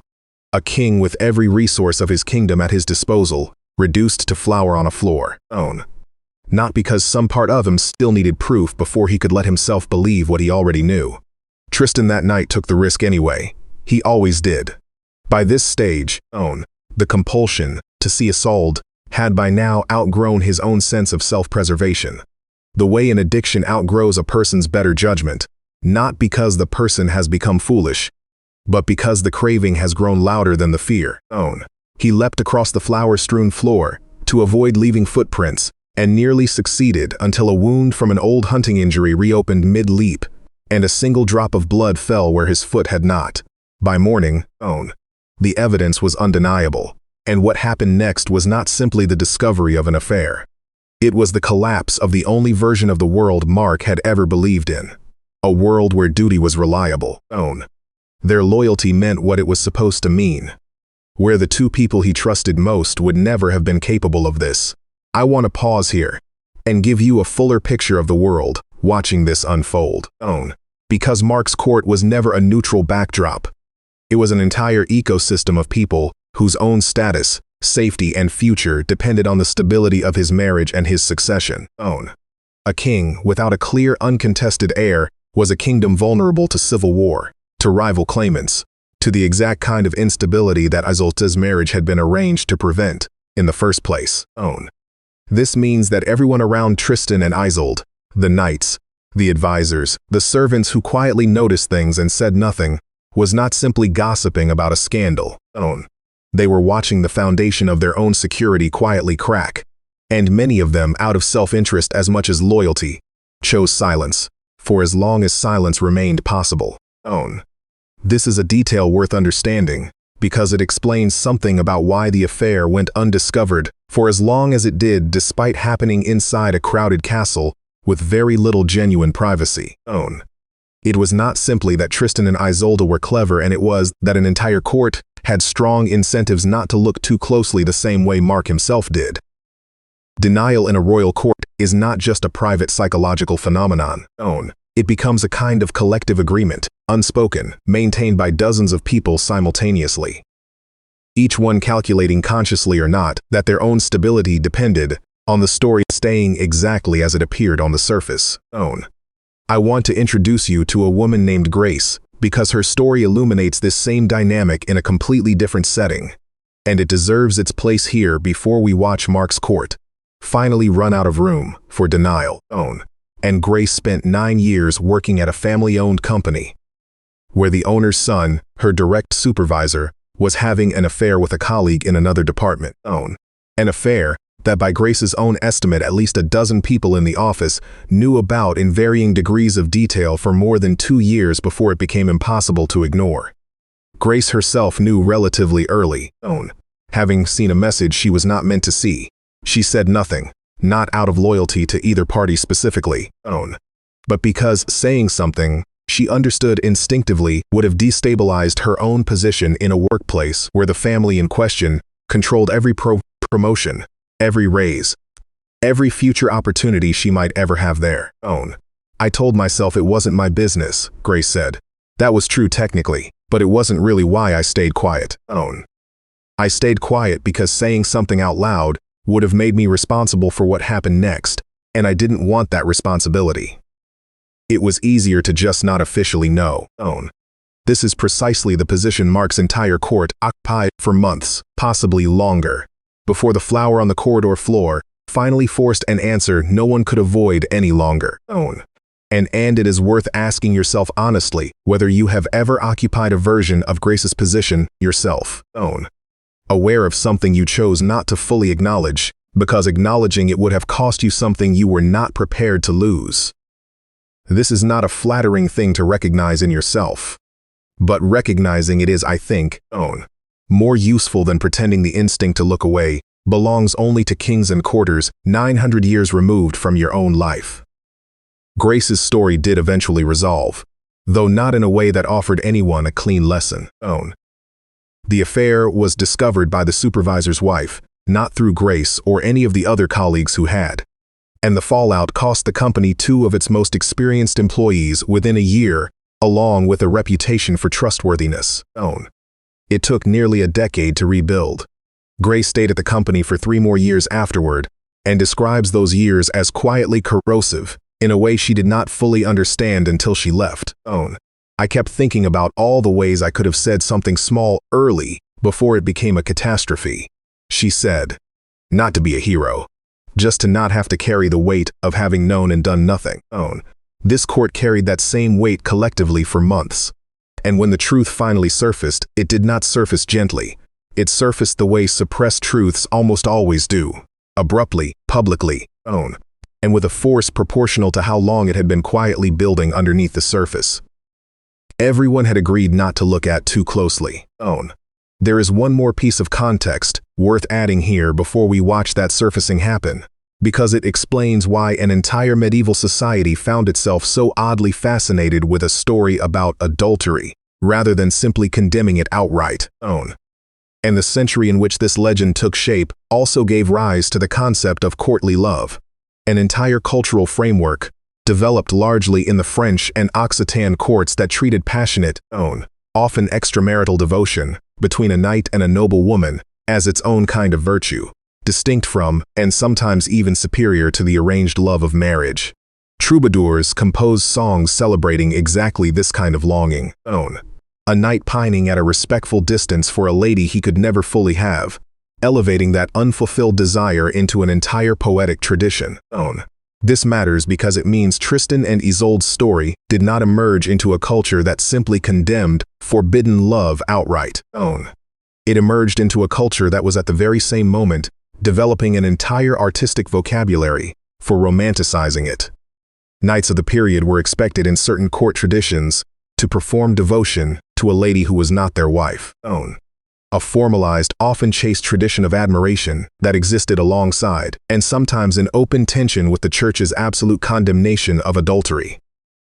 Tristan and Isolde's story sits at the exact fault line of this contradiction. A culture that built entire poetic forms around the beauty of longing for what you cannot have, while simultaneously enforcing brutal legal and religious punishment for anyone who acted on that longing in fact rather than in verse. This tension, I think, is part of why this particular legend has never stopped being told. It gave medieval audiences permission to romanticize a feeling their own moral and legal codes explicitly condemned. To weep for Tristan and Isolde in the same breath that their own laws would have burned them for exactly what they did. We are not so different now. Modern audiences do the same thing constantly, rooting for characters in films and novels to pursue exactly the kind of forbidden connection that most of us would judge harshly or grieve deeply if it happened inside our own families. There is something almost universal in this contradiction. The part of us that understands intellectually why a boundary exists, and the part of us that still quietly not finds the person who crosses it for love more compelling than the person who simply stays inside the lines. I don't think this contradiction resolves cleanly, and I don't think this story is interested in resolving it for you. And what it does instead is hold both truths up at once. The real devastating cost of what Tristan and Isolde did to the people who trusted them, and the real undeniable pull of a love that refused every reasonable argument against its own existence. You are allowed to feel both of those things simultaneously watching this. Most people who have ever truly understood this legend do. I want to close this chapter with one more story, because it illustrates this exact tension in a modern setting without any of the medieval scaffolding of kings and courts to soften it. A woman named Delphine spent 2 years quietly in love with her sister's husband. Not acted upon, never confessed, but present consistently in a way she describes as the loneliest secret she has ever carried. And it wasn't about him being unavailable. She told me, I think if he'd been a stranger, I would have just moved on. It was specifically that he was hers. And that made whatever I felt feel both more shameful and somehow harder to talk myself out of. The forbidden part wasn't incidental. It was tangled up in the feeling itself. Delphine never told anyone for 2 years, not her sister, not a therapist, not even fully herself, until a routine conversation with a counselor about an unrelated issue led her, almost by accident, to finally say the truth out loud for the first time. The moment I said it out loud to another person, it lost about half its power, she said. Not all of it, but half. I think secrets are like a plant kept in the dark. They grow strange and twisted precisely because no light ever reaches them. The moment I let some light in, and even just to one trusted person, it stopped being able to grow in quite the same direction. Delphine's sister never found out, and the feeling, she says, has faded considerably in the years since. Not because she stopped caring about her brother-in-law as a person, but because naming the feeling honestly, even privately, took away the specific electric charge that secrecy alone had been generating. This is, I think, one of the clearest modern echoes of exactly what Isolde and Tristan never got the chance to do. Speak the truth of what they felt into the light, safely to someone who could hold it without it costing them everything. Their secret had nowhere safe to go. It could only grow in the dark until it consumed the entire structure of the life built around it. Delphine offered one more reflection near the end of our conversation, that I think belongs here as a bridge into what happens next in Cornwall. I used to think the danger was the feeling itself, she said. Now I think the danger was always the isolation around it. A feeling shared honestly, none, even an inconvenient one, tends to shrink down to a manageable size. A feeling kept completely alone just keeps expanding because nothing ever pushes back against it, tests it, or gives it any proportion at all. On Tristan and Isolde's secret had exactly this quality. Expanding unchecked in the total isolation of a castle full of people who could never be told the truth, until it grew large enough to consume everything around it. Discovery does not end a secret. It only changes its shape. King Mark, standing over the flower-strewn floor with a single drop of blood as his answer, did not immediately banish Tristan or condemn his soul to death. Though both punishments were within his legal right as king, what he did instead was something far more painful for everyone involved. He waited. He gathered his court and his advisors, and he asked them formally not what should be done with a queen and a nephew accused of the highest betrayal a king could suffer.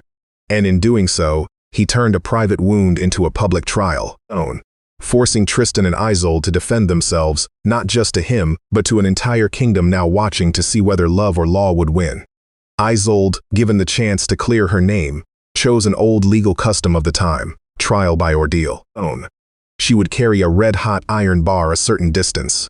If her hands showed no burn, her innocence would be considered proven by God himself. What she did next has been told and retold for 900 years as either the cleverest deception in medieval literature or the boldest act of self-preservation a woman in her position could manage. Before the ordeal disguised as a humble pilgrim, Tristan carried Isolde across a muddy river crossing so her feet and hands would not be soiled before the ceremony. When she took her oath before the assembled court, she swore that no man had touched her body except her husband, the king, and this poor pilgrim who had just carried her across the river. It was technically true. It was also, in every way that mattered, a lie, the kind of lie built entirely out of true individual words, arranged in an order designed to deceive. Isolde carried the iron bar the required distance. Her hands did not burn, and the court and Mark accepted this as divine proof of her innocence, because they wanted, perhaps as much as she did, to believe that the story they had built their lives around had not actually collapsed. I want to slow down here, and because this moment tells you something important about the psychology of betrayal that applies as much now as it did then. People who have been deceived often participate without realizing it, their own continued deception, not because they are foolish, but because the alternative is so much harder to hold. Accepting Isolde's technically true oath cost Mark almost nothing in the moment, and rejecting it would have cost him everything: his marriage, his family, his understanding of the two people he loved most. Faced with that choice, most people across history, across cultures, choose the version of the truth that lets them keep standing. This is not weakness. It is closer to a form of self-protection so deeply wired into us that we rarely notice ourselves doing it. And psychologists sometimes describe this as motivated reasoning, the mind's tendency to search for and accept evidence that supports the conclusion we need to be true, while quietly discounting evidence that would force us into unbearable grief. Mark needed Isolde's innocence to be real, and so, for a while longer, he let himself believe it. But belief built on a technicality does not hold for long, especially when the two people it is protecting cannot stop finding their way back to each other. Within months, Tristan and Isolde were discovered again, this time with no clever ordeal available to save them. And this time Mark's court left him no room for denial. Under the laws of the time, the punishment for a queen's adultery and a knight's betrayal of his king was death. Mark, still unable to fully bring himself to kill either of them with his own hand, ordered instead that they be burned and separately, and that Tristan be given to a group of lepers as a different, slower punishment. A horrifying detail preserved in some of the oldest versions of this legend, meant to convey the full brutal weight of what betraying a king actually cost in that world. Neither sentence was carried out. On the way to their punishments, Tristan broke free, made a desperate leap from a chapel window onto rocks below that by every reasonable expectation should have killed him, and survived. He rescued Isolde from the men escorting her to her own execution, and the two of them fled together into the forest of Marwa. No longer a queen and a knight living a secret double life inside a castle, but two fugitives stripped of everything they had once been, with nothing left except each other, and the love that had cost them all of it.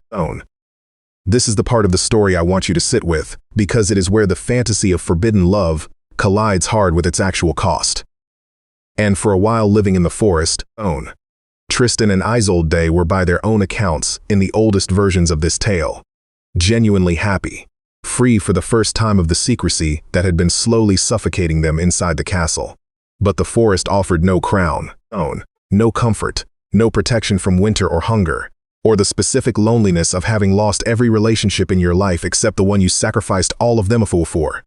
Isolde had no mother, no kingdom, no ladies in waiting. Tristan had no uncle, no knighthood, no purpose beyond survival and love, which is a beautiful thing to say and an unbearably difficult thing to actually live. This is where I need to bring you Fatima's story on, because she understood something about this exact moment. The moment when a love finally becomes fully real, fully chosen, and fully stripped of everything that once surrounded and supported it better than almost anyone I have spoken to. Fatima was married for 19 years to a man named Youssef, and she loved him, she says, in the ordinary, deep, unremarkable way that long marriages settle into. Not the electric love of the beginning, but something steadier, something she trusted completely. Yusuf had a younger brother named Adam who had lived nearby for most of their marriage. Close enough that holidays, dinners, and ordinary weekends often included all three of them. Along with Adam's own wife and children, Fatima liked Adam the way you like a familiar, a comfortable presence in your life. Warm, funny, reliably kind, and nothing more. For close to 2 decades, Yusuf died suddenly of a heart attack at 54. And in the wreckage of that loss, it was Adam more than anyone else. Bowed up, not performatively, not for a week and then gone, but consistently for months, helping Fatima manage the funeral, the finances, the specific unbearable logistics of a life, interrupted without warning. His own wife, meanwhile, was struggling with a health crisis of her own, that was slowly, quietly pulling her and Adam apart in ways Fatima did not fully understand until much later. Somewhere in the 2nd year after Yusuf's death, and Fatima realized with a shame she still has not fully metabolized that she had started looking forward to Adam's visits in a way that had nothing to do with grief. And everything to do with something else entirely. She did nothing about it for a long time. She prayed about it. She told no one certain that even the feeling itself was a betrayal of a marriage she still considered in every way that mattered unfinished. And then 3 years after Yusuf's death, in the middle of an ordinary conversation on her porch, Adam told her that he and his wife had separated, and Fatima understood in that instant that she was about to have to decide what to do with a feeling she had spent 3 years trying not to have. I kept asking myself if I was betraying Yusuf, she told me, but the person I couldn't stop thinking about was his own brother, someone Yusuf loved, someone who loved Yusuf back just as much as I did. It didn't feel like moving away from my husband's memory. It felt somehow like staying inside it. This is a very different shape of forbidden love than Tristan and Isolde's, and I want to be honest about that difference. There was no king to betray, no living spouse to injure, no clear moral wrong being committed. What made it forbidden was almost entirely internal. A private, self-imposed prohibition built from grief, family loyalty, and the specific discomfort of loving someone connected so closely to a loss that still felt unfinished. And yet, the psychological mechanics were nearly identical to Isolde's in the forest of Marwa. A love that had to be entirely reconstructed from nothing. Stripped of the roles and routines that once made it legible to everyone around it, forced to justify its own existence with no external structure left to lean on. Psychologists sometimes describe what Fatima went through using the term idealization under scarcity. The mind's tendency to elevate a person or a possibility precisely because access to them feels limited, forbidden, or uncertain, and Adam had been part of Fatima's life for 19 years, without ever occupying this kind of space in her mind. It was only once the possibility became real, and simultaneously fraught, that her feelings toward him intensified into something she could no longer contain. This does not mean the feeling was false. It means the feeling's intensity cannot be fully separated from the conditions that produced it. And untangling genuine love from the specific electricity of scarcity and prohibition is one of the hardest psychological tasks a person in this position will ever face. And Isolde, deep in the forest of Marwa, were living the far side of that same untangling. Free of the castle, free of the secrecy, they were forced to discover whether what they felt for each other could survive, without the specific danger that had defined it for so long. And the oldest versions of this legend are surprisingly honest about what they found. According to several medieval texts, after some time living in the forest, the intensity between them began slowly to change. Not necessarily into less love, but into a different, quieter, more exhausted kind of love, one burdened by hunger, cold in the growing understanding that this life could not sustain itself forever. This is a detail modern retellings often soften or leave out entirely. And because it complicates the fantasy of the story, the idea that forbidden love, once finally free to exist in the open, simply continues at the same fevered pitch indefinitely. The oldest tellings suggest something more honest and more difficult, that even Tristan and Isolde's love born from a potion and sustained by danger eventually had to reckon with the ordinary, unglamorous work of simply surviving together, day after day without a kingdom. Without a role, without anyone else's eyes to make the love feel as urgent as it once had. King Mark. according to the legend, and eventually discovered them in the forest, asleep with Tristan's sword, placed deliberately between their bodies, a detail meant to signal to anyone who found them that their relationship, at least in that moment, not been consummated. Mark, moved by this and perhaps quietly relieved to have a reason to soften his judgment, left them undisturbed, taking his own sword and leaving it in Tristan's place as a silent message. I know you are here. I am choosing mercy. It is one of the strangest, most human moments in the entire legend. A wronged king given a chance to end his rival with a single stroke while he slept at choosing instead, an act of restraint that reads 900 years later. Less like weakness and more like the last exhausted gesture of a man who still somehow loved them both. Tristan and Isolde got exactly what they wanted, a life with no secrets left to keep, no king to deceive, no walls to hide behind. And once they had it, the story does not pretend it was simply happiness ever after. It was hunger, it was cold. It was two people discovering that the love they had sacrificed everything for still had to be built day by day out of something more durable than danger.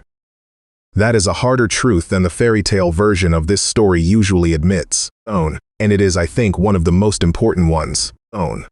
I want to bring in one more perspective before we leave the forest of Morat, because it belongs to someone on the other side of a betrayal like Mark's, and it complicates the easy sympathy we tend to extend only to the lovers in stories like this one. A man named Julian spent 4 years rebuilding his life after discovering that his wife of a decade had been carrying on a relationship with a close family friend for almost 2 years.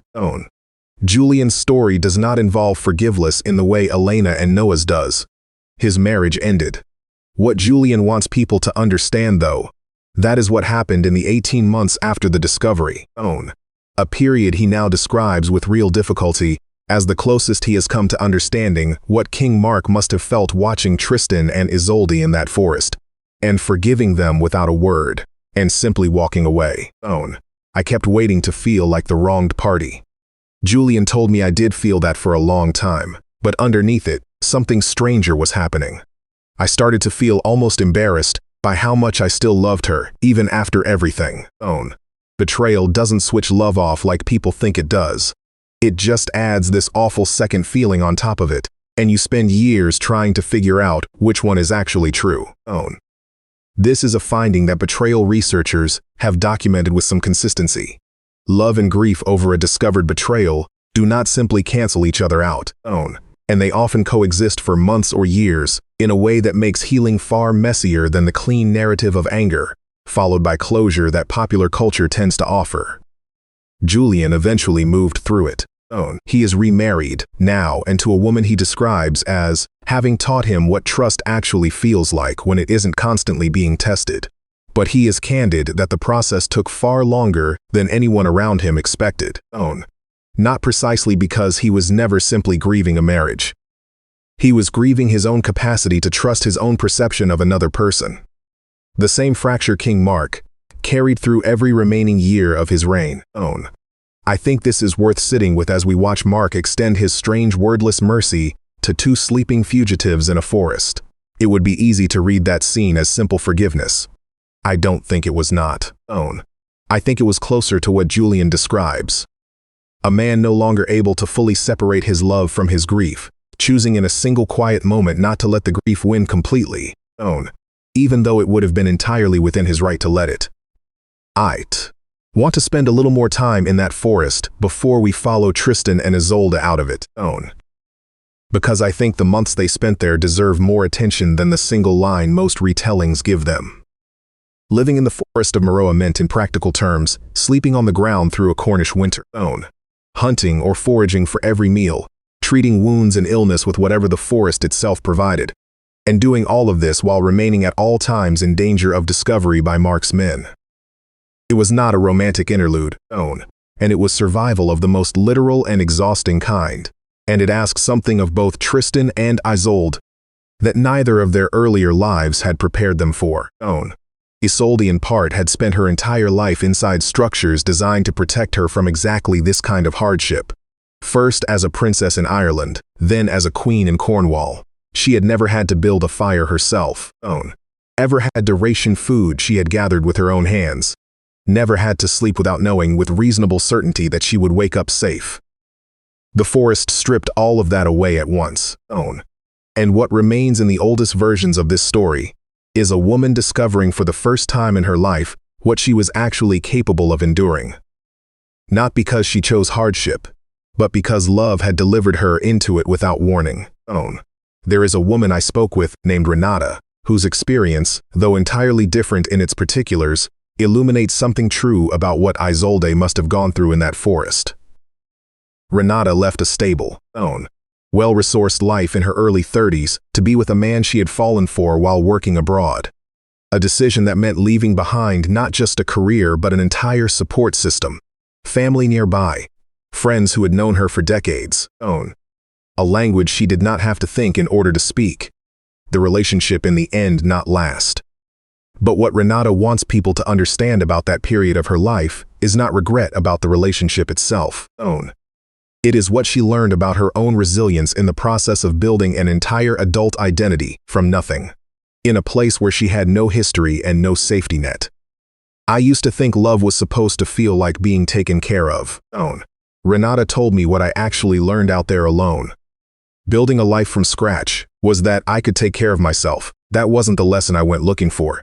It's the one I got anyway. And honestly, it turned out to matter more than the relationship that put me there in the first place. This is, I think, one of the quietly overlooked gifts hidden inside Tristan and Isolde's time in the forest. Even as the rest of their story moves toward tragedy. And Isolde emerged from those months changed not simply as a woman defined by what she had given up, but as someone who had discovered under the worst possible conditions a capacity for endurance she had never previously had reason to test. This does not redeem what came before it or soften what comes after. But it is worth noticing, because it means that whatever else this story took from her, it also gave her something that no marriage, however comfortable, ever could have. Proof that she was more than the protected decorative role she had been raised to occupy. No, Tristan's transformation in the forest ran along a different axis entirely. And it is worth naming because it explains a great deal about the man he becomes in the final chapters of this story.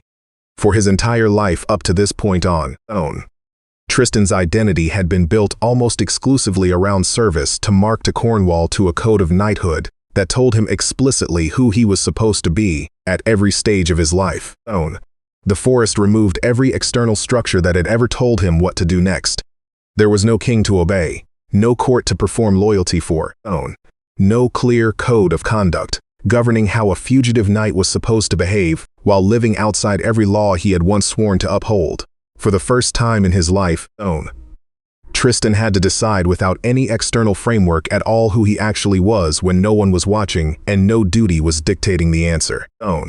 The old tellings suggest this was in its own way not harder for him than the physical hardship of the forest itself. A man raised entirely around service, suddenly stripped of anyone to serve, does not automatically discover a rich inner identity waiting underneath. Often none. What he discovers instead is a disorienting emptiness. The specific vertigo of realizing that his entire sense of self had been built out of what he did for other people, rather than out of anything more durable underneath. This, I think, is part of what makes his eventual decision to leave Isolde and return her to Mark so psychologically consistent with everything we have learned about him. Even in the one relationship where he had finally fully chosen for himself, some part of Tristan still needed a structure of service and sacrifice to organize his identity around. Giving Isolde back to Mark was not simply an act of love, it was in its own way. Tristan reaching for the only framework he had ever fully trusted. Doing the beautiful thing, even when the beautiful thing cost him everything he had just risked his life to gain. I want to return briefly to the trial by ordeal because it deserves more context than a single scene can offer. Trial by ordeal was a genuine legal practice across much of medieval Europe, rooted in the belief that God would intervene directly to protect the innocent and expose the guilty. An accused person might be asked to carry a heated iron a fixed distance or plunge a hand into boiling water. Their guilt or innocence would be determined by how quickly and cleanly the resulting wound healed. It sounds to modern ears like superstition dressed up as justice. In many ways it was, but it also reflects something true about a society that had no reliable forensic tools, no impartial investigative process, and desperately needed some mechanism, however flawed, not for resolving accusations that could otherwise tear a community apart, through endless unresolvable dispute. What makes Isolde's use of this system so remarkable is not that she cheated it exactly, but that she understood, not with real sophistication, the difference between the letter of an oath and its spirit. And she exploited that gap deliberately at enormous personal risk to survive a system that offered her almost no other path to safety. This detail has troubled audiences for 9 centuries because it refuses to let Isolde be simply innocent or simply guilty. She was, in the strictest legal sense of her own culture's ritual, exonerated. She was also, every way that actually mattered, guilty of exactly what she had been accused of. The trial by ordeal did not fail because Isolde deceived it. It failed because it was never actually capable of measuring the thing it claimed to measure in the first place in Isolde. Cleverer than the system built to judge her. Understood that better than anyone else in that courtroom. And a woman named Simone told me a story that echoes this same uncomfortable moral territory in a completely different setting. During a difficult divorce, Simone was asked under oath whether she had ever discussed leaving her marriage with anyone before the date her husband alleged the relationship with a colleague had begun. She answered truthfully that she had not discussed leaving her marriage with that colleague specifically. A technically accurate answer that avoided mentioning she had in fact discussed it extensively with a close friend months before her husband's allegations began. "I didn't lie," she said. "I answered exactly the question I was asked, but I knew the whole time that I was using precision as a shield, the same way you'd use it to hide behind a technicality rather than tell the whole truth." Simone does not defend what she did exactly, but she also does not fully condemn it. "I was scared," she said. "I was trying to protect myself in a system that already felt stacked against me." I think that's what Isolde was doing too. Not lying, exactly. Surviving using the only tools the system had left her. This is, I think, and precisely the discomfort this chapter has been circling from the beginning. The recognition that survival under pressure does not always look like heroism, and does not always look like villain either. It often looks like Isolde on that riverbank, and like Simone in that deposition room using the narrow gap between literal truth and full honesty to protect something they were not otherwise going to be allowed to keep. I want to leave this chapter with one final observation, before we follow Tristan and Isolde out of the forest and toward the choice that will define the rest of their lives. Every system of judgment humans have ever built, trial by ordeal, courts of law, the quiet social judgment of family and community, shares the same fundamental limitation. It can only ever measure what is visible, provable, and expressible within its own rules. It cannot measure the actual texture of a person's heart, the specific weight of what they have carried, nor the full context of the impossible choices that brought them to the moment being judged. Isolde's trial by ordeal did not fail because medieval justice was primitive. It failed for the same reason every system of judgment eventually fails. Because a heart examined closely enough is always more complicated than the verdict anyone outside it is capable of rendering none. Elena found out about Kate on an ordinary Tuesday in the most ordinary way imaginable, cleaning out a storage closet before a planned renovation, as she came across a small box of Noah's things he had never unpacked from before their marriage, and inside it, folded carefully at the bottom, was a wedding invitation, not theirs, a save-the-date addressed to a guest list. Elena did not recognize print with Noah's name beside a woman named Kate and a date 11 years in the past. She sat on the floor of that closet for almost an hour before she said anything to him. When Noah came home that evening and found her sitting at the kitchen table with the invitation placed deliberately in the center of it, he says he understood immediately before she said a single word. Exactly what conversation they were about to have. A conversation he had spent a decade quietly avoiding, telling himself year after year that it simply wasn't relevant anymore. That some things are kinder left unsaid than dredged up for no reason. Elena did not see it that way. What she felt sitting across from him was not primarily jealousy of Kate, a woman she had never met and knew nothing about. Behind what she felt was something closer to vertigo. The specific destabilizing realization that 11 years into a marriage, she believed she understood completely. She had just discovered an entire chapter of her husband's life that he had decided unilaterally she did not have the right to know about. It wasn't that he'd been engaged before. She told me people have pasts. I understood that going in. It was that he'd decided all on his own what parts of himself I was allowed access to. He'd been making that decision every single day for 11 years, and I never even knew there was a decision being made. This is worth pausing on because it captures something important about the specific damage secrets do, distinct from the damage caused by whatever the secret actually contains. Noah's canceled engagement to Kate was not in itself a betrayal of Elena. It happened before they ever met, and he owed her no accounting of every relationship that preceded her. What Elena experienced as the betrayal was not the engagement itself. It was the concealment sustained deliberately for 11 years inside a marriage, built on the explicit premise of mutual trust and openness. Psychologists studying secrecy in long-term relationships have found consistently that it is rarely the content of a hidden fact that causes the deepest damage. It is the discovery that a partner has been curating your access to them quietly for years, without your consent to that curation. Noah, for his part, had never experienced his silence this way. To him, the omission had felt small, almost protective, a closed door from a painful chapter that he genuinely believed had no bearing on his marriage to Elena. He had not lied in his own accounting. He had simply declined to volunteer information no one had directly asked him for. This is one of the most common and most painful disconnects in relationships damaged by concealment. The keeper of the secret almost always experiences it as smaller, more contained, and more justified than the person who eventually discovers it. What Noah had not let himself examine in 11 years of not thinking about it was why he had kept it hidden in the first place. It was not shame about Kate herself, or even about the failed engagement. It was something harder to admit. And it took the conversation at that kitchen table. Several more that followed over the coming weeks before Noah could finally say it out loud to Elena and to himself, for what he believes was the first time. I never fully believed I deserved a marriage that worked. He told me Kate leaving 2 months before our wedding didn't just end an engagement.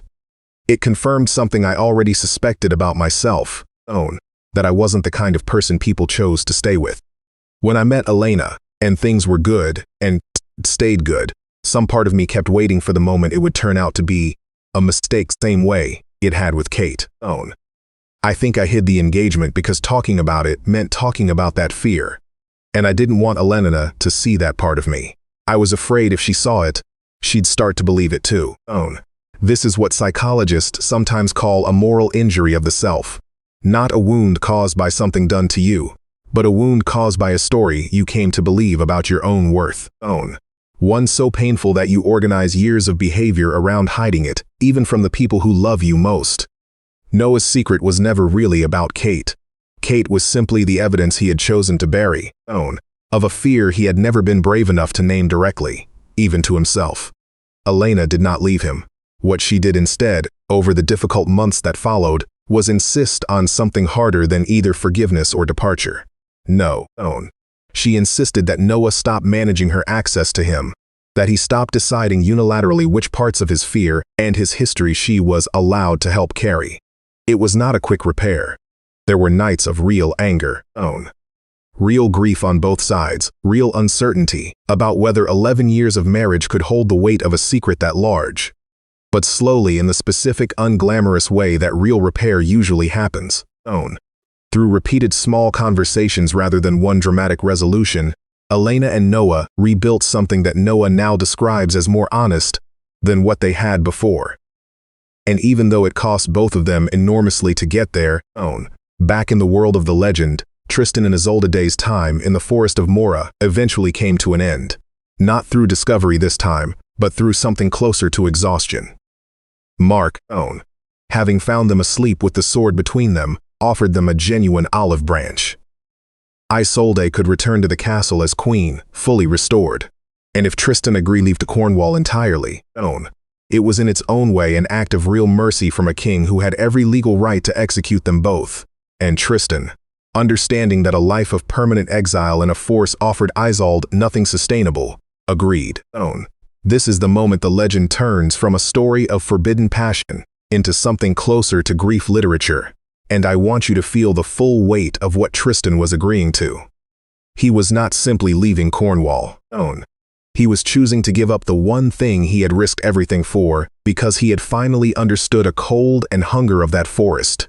That loving Isolde, and being able to provide her an actual sustainable life, were not the same thing.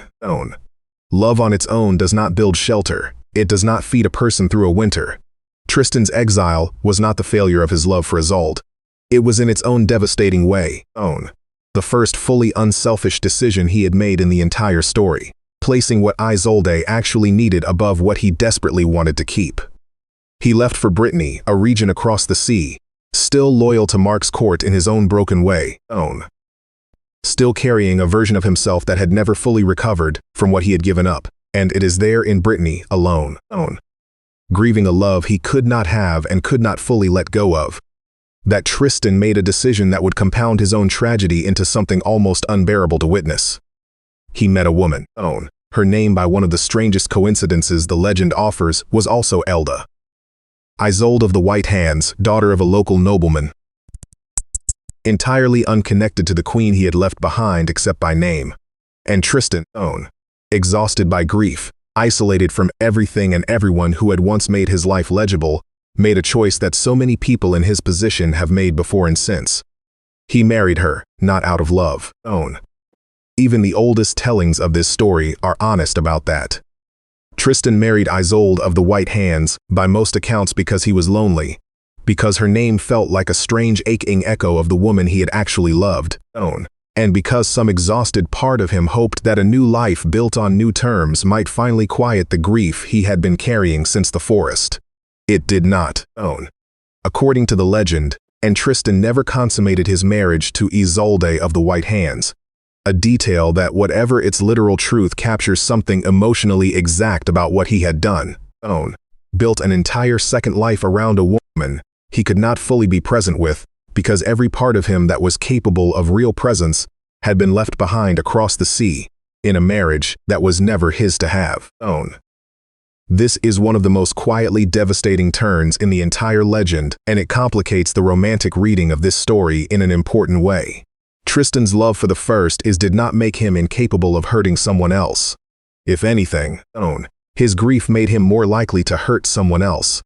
A woman who had done nothing wrong, who married a man believing he was choosing her, when in fact he was only using her name, her presence, and her patience as a kind of grief management he never had the honesty to name for what it was.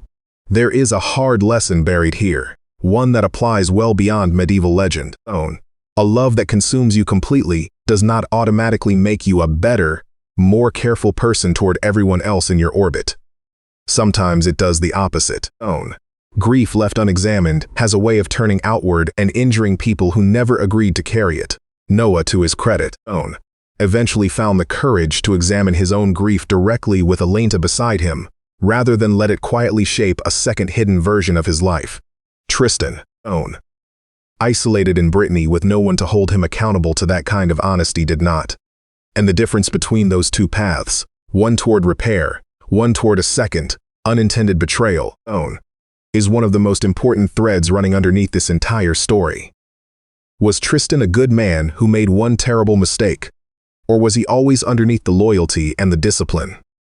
Someone capable of this particular kind of harm? I don't think it's one or the other. I think the truth is harder than that and more useful. This is not a story about a good man corrupted by a potion, and it is not a story about a villain who fooled everyone into thinking he was noble. It is not a simple tale of fate overpowering free will. It is a story about how ordinary human weakness, fear, grief, not the desperate need to feel less alone, can lead even a fundamentally loyal person to cause real harm to someone who trusted him completely. If you have ever hurt someone while telling yourself you had no other choice, you already understand the shape of what Tristan did in Brittany. And if you have ever been the person on the receiving end of that kind of harm, loved by someone whose heart was quietly, permanently elsewhere. You understand what Isolde of the White Hands was living inside without ever fully being told why. Grief researchers who study what happens to people in situations like hers describe a specific known disorienting kind of loneliness. Being fully present in a relationship while sensing without proof that some essential part of your partner has never actually arrived.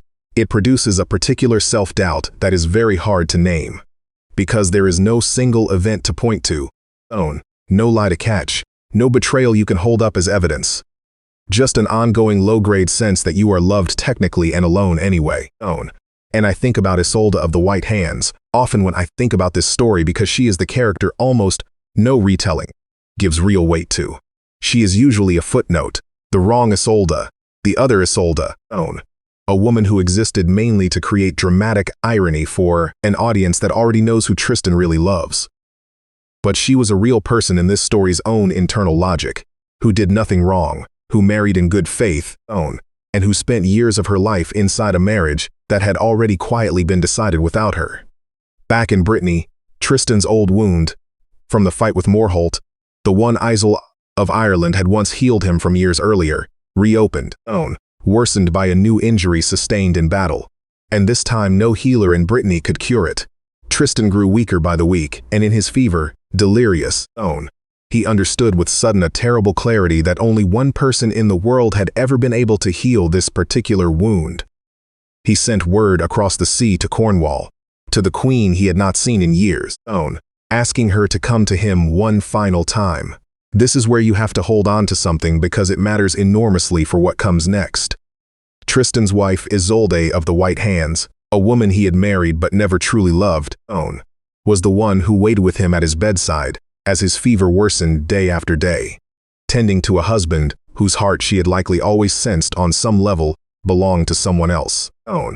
And it was she who was standing at the window when the ship finally appeared on the horizon. This is still not a story about a magic potion. It is not a story about a knight who deserved sympathy for every choice he made. And it is not a story with a villain simple enough to blame for everything that went wrong.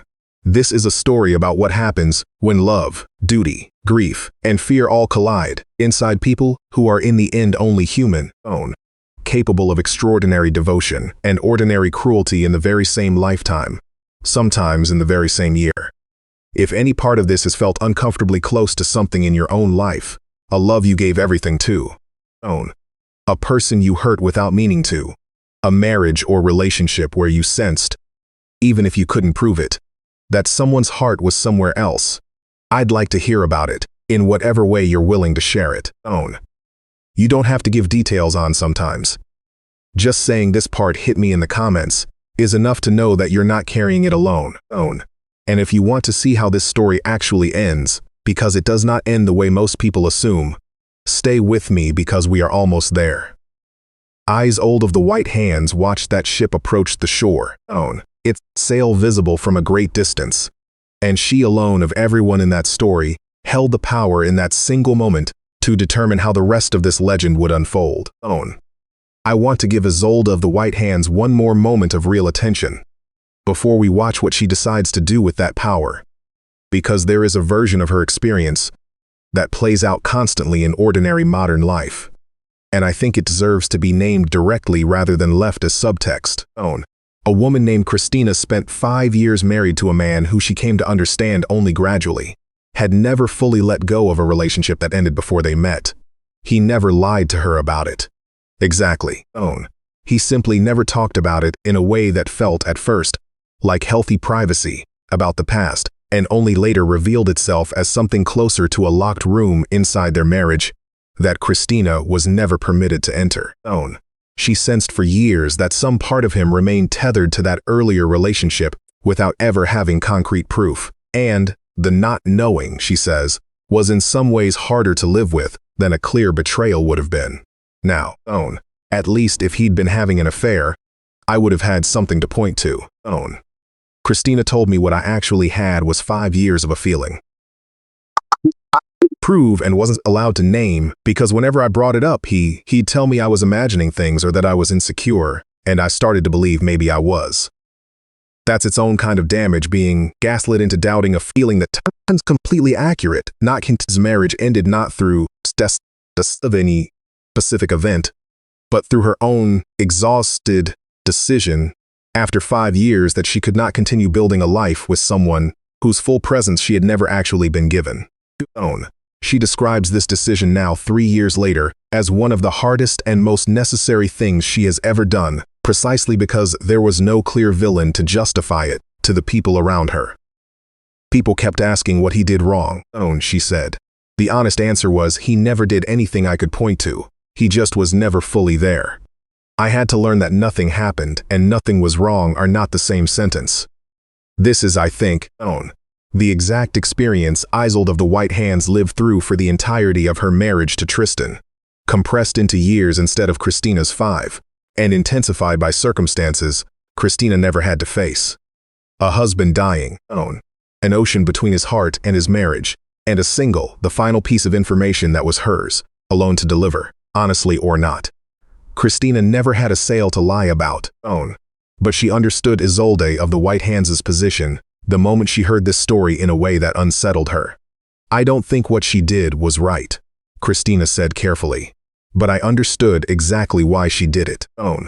When you've spent years being the person who is loved second up, as part of you starts looking for the one moment where you finally get to be the one who decides something. I promised you I would return to Priya and Callum, and to what finally ended 6 years of a secret carried in parallel underneath a marriage. What ended it was not discovery. It was Priya alone, on an ordinary evening, doing something she describes now as the hardest thing she has ever done outside of a hospital room. She told her husband the truth in full, without being caught, without being confronted, and simply because she could no longer bear the specific exhaustion of managing 2 entire emotional lives at once. I used to think I was protecting him by not telling him, she said. I understand now that I was protecting myself, and telling him meant I had to actually watch what I'd done land on someone's face. Not telling him just meant I got to keep imagining it wasn't really happening to anyone. Her marriage did not survive the conversation, and Priya does not pretend otherwise. What did survive unexpectedly was something she had not predicted. Relief so total it frightened her. The specific physical lightness of no longer performing 2 separate versions of her own life. Callum, for his part, ended his own long-term relationship around the same time. In a conversation he describes as far less dramatic and far more devastating than either of them expected. His partner, he told me, did not yell. She simply said quietly, I think some part of me already knew, and left the room. Priya and Callum are together now. 3 years later, in a relationship that is by both of their accounts entirely ordinary in the best possible sense. Arguments about dishes, a shared lease, a particular boredom of a Tuesday night that neither of them has to hide from anyone. It's less exciting than the secret was, Priya told me. And it's also the first time in almost a decade I've felt like a whole person instead of 2 half ones. I want you to hold that detail as we move deeper into this story, because it is going to matter enormously by the time we reach the ending. The thing that finally freed Priya was not more passion and not more secrecy. It was honesty delivered at real cost to people who deserve to hear it directly, rather than discover it by accident. I want to add one more voice here before we leave this chapter, because his experience sits at the exact intersection of everything we have covered so far. Duty seek, and the specific moment when a person finally decides they can no longer sustain the architecture they have built to protect everyone else from a truth they themselves can barely stand to hold. A man named Oren spent 4 years engaged to a woman named Petra in a relationship, both families considered close to perfect, before he ended it 3 weeks before their wedding. What almost no one in his life knew at the time was that Oren had spent the final 18 months of that engagement in a slow, agonizing process of realizing that he was gay, a fact he had suspected in fragments since adolescence, but had never allowed himself to examine directly, in part because his family and community held views that made the prospect of coming out feel to him indistinguishable from losing everyone he loved at once. I told myself I loved Petra enough to make it work, Oren said, and in a way I did love her, just not in the way a marriage needs. And I spent those 18 months doing exactly what Tristan did in Brittany, except in reverse. Building an entire future around a name and a role, hoping the feeling I was supposed to have would eventually just arrive if I committed hard enough to the structure around it. What finally broke the engagement was not discovery. It was like Priya's decision, an act of exhausted, deliberate honesty. Or in telling Petra the truth 3 weeks before their wedding at a cost he describes as the hardest thing he has ever done. Precisely because it meant disappointing an entire community that had built years of expectation around a wedding that was never going to be honest. Petra, he says, was devastated and also eventually grateful. She told me a year later that she was angry I hadn't told her sooner, but that she understood finally that the 2 years before that were not actually a lie between us. They were me trying with everything I had make something true that simply wasn't. Oren is with a partner now 5 years later, in a relationship he describes as the first one in his life where he has never once had to perform a version of himself that wasn't real. What he wants people to understand about his years with Petra, though, is that they should not be read simply as a mistake or as wasted time. I don't think I was lying to her, he said. I think I was doing the same thing as Isolde of the White Hands did, and the same thing Dev did on that plane. I was trying to build my life on top of duty, because duty was the only architecture I'd been given. It took me a long time to understand that duty and love aren't the same foundation, even when they look identical from the outside for a while. This is, I think, one of the clearest illustrations this entire story offers of a pattern we have now watched play out across 9 centuries and half a dozen different lives. The profound, sometimes years-long gap between the life a person is expected to build and the life that is actually true for them, and the specific exhausting cost of maintaining that gap in silence versus the different equally real cost of finally closing it out loud. I want to close this chapter by returning one final time to the specific mechanics of what happens inside a person during years like the ones Oren, Noah, and Tristan each lived through. Years spent building an entire visible life on top of a truth they were not yet ready or not yet able to speak. And psychologists who study this pattern describe something they call identity foreclosure. The premature, often externally pressured decision to commit to a particular version of yourself before you have had the chance to actually explore who you are underneath the roles you've been handed. A young man raised to be a knight with no space in his upbringing to ask whether knighthood was actually who he was. A young man raised inside a specific community's expectations for marriage with no space to ask whether those expectations matched anything true in him. A young man engaged to be married, quietly aware of a truth about himself that his entire environment had made unspeakable. Identity foreclosure does not announce itself as a crisis in the moment. It feels from the inside like simply doing the responsible thing. Following the clear, well-marked path everyone around you has agreed is correct, and it is usually only much later, often when something disrupts the structure entirely, that the foreclosed identity reveals itself for what it was. A life built on assumptions the person never actually got the chance to test. Tristan built his entire identity around service to Mark before he had any opportunity to discover what he wanted independent of that service.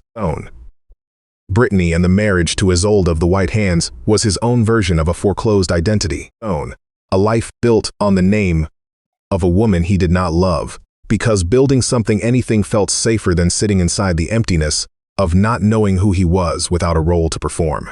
If any of this resonates with something in your own life, a path you started down because it was expected of you before you had the chance to ask whether it was actually yours, I don't think this story offers you an easy answer about what to do with that discovery. What it offers instead is company. 900 years of people, real and legendary, have stood exactly where you might be standing now, discovering, often far later than they would have liked, that the identity they built was not fully their own. What happens next is different for every single one of them. Some, like Oren, find the courage to close the gap while there is still time. Some, like Tristan, run out of time before they ever fully do. Back in Cornwall, King Mark was living through his own version of this exact reckoning. though the legend rarely gives him the interior life to explore it the way it explores Tristan's non-own. Consider what it must have meant for a man who had built his entire identity like Tristan, around fulfilling duty correctly to discover that duty itself, marrying well, ruling justly, non-trusting the people closest to him, had not protected him from the exact catastrophe it was supposed to prevent. Mark had done everything correctly by every measure available to him. He had married for peace rather than for passion, precisely because passion was understood in his world to be less reliable than duty. And duty had failed him anyway in the most intimate way imaginable, at the hands of the two people he had most trusted to honor it. This is, I think, one of the most quietly devastating undercurrents running beneath this entire legend, and it deserves to be named directly before we move toward its ending. Sometimes doing everything right does not protect you from loss. Mark did not fail through carelessness or cruelty. He failed, if failure is even the right word, since I'll be a person who trusted the people he loved in a world where trust is never actually a guarantee against betrayal. No matter how carefully or correctly it is extended. Man, if there is a version of you that has ever done everything you were supposed to do and still ended up somewhere painful anyway. Mark's story, quiet, dignified, largely unspoken, belongs to you too. All right. I want to close this chapter with a small but important reframe, because I think it changes how the rest of this story should be heard. It would be easy by this point not to divide everyone in this legend into the wronged and the wrongdoers. Mark and Isolde of the White Hands as the injured parties. Tristan and Isolde of Ireland as the ones who caused the injury. I don't think that framing survives close attention. Every person in this story without exception was operating from inside a set of constraints. Duty, grief, fear, an identity built too early, and never fully examined that shaped choices none of them made with complete freedom or complete clarity. This does not erase the harm that was done. It simply means the harm did not come from villain, and it came from ordinary human limitation compounded across a lifetime, colliding with circumstances that gave almost no one in this story room to grow slowly into better versions of themselves before the consequences arrived. Grandmother Ruth is 91 years old, and she has been asked over the course of her long life a version of the same question many times. Did you love your husband? She always answers it the same way, and it is not the answer people expect. I learned she says that's not the same as falling, but I'm not sure it's worth less either. Ruth was married in 1957 at 19 to a man named Walter, in an arrangement her parents made with Walter's family 2 years before she ever properly spoke to him. This was not unusual for her community at the time. And Ruth does not describe her marriage with the language of tragedy that modern audiences sometimes expect from arranged unions. She describes it instead with a kind of clear-eyed honesty that took her, she admits, decades to develop. For the first several years of her marriage, she says she did not love Walter. She respected him. She managed a household with him. She built alongside him the early architecture of what would eventually become a genuine deep partnership. But in the beginning, what she felt most was something closer to careful cooperation between two strangers who had agreed to share a life.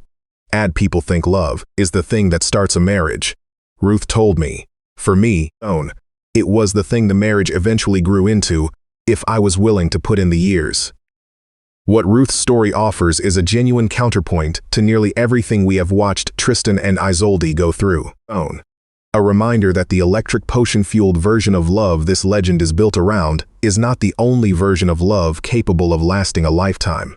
Ruth and Walter were married for 58 years until his death, and by every account she gives including the years of real ordinary difficulty every long marriage contains.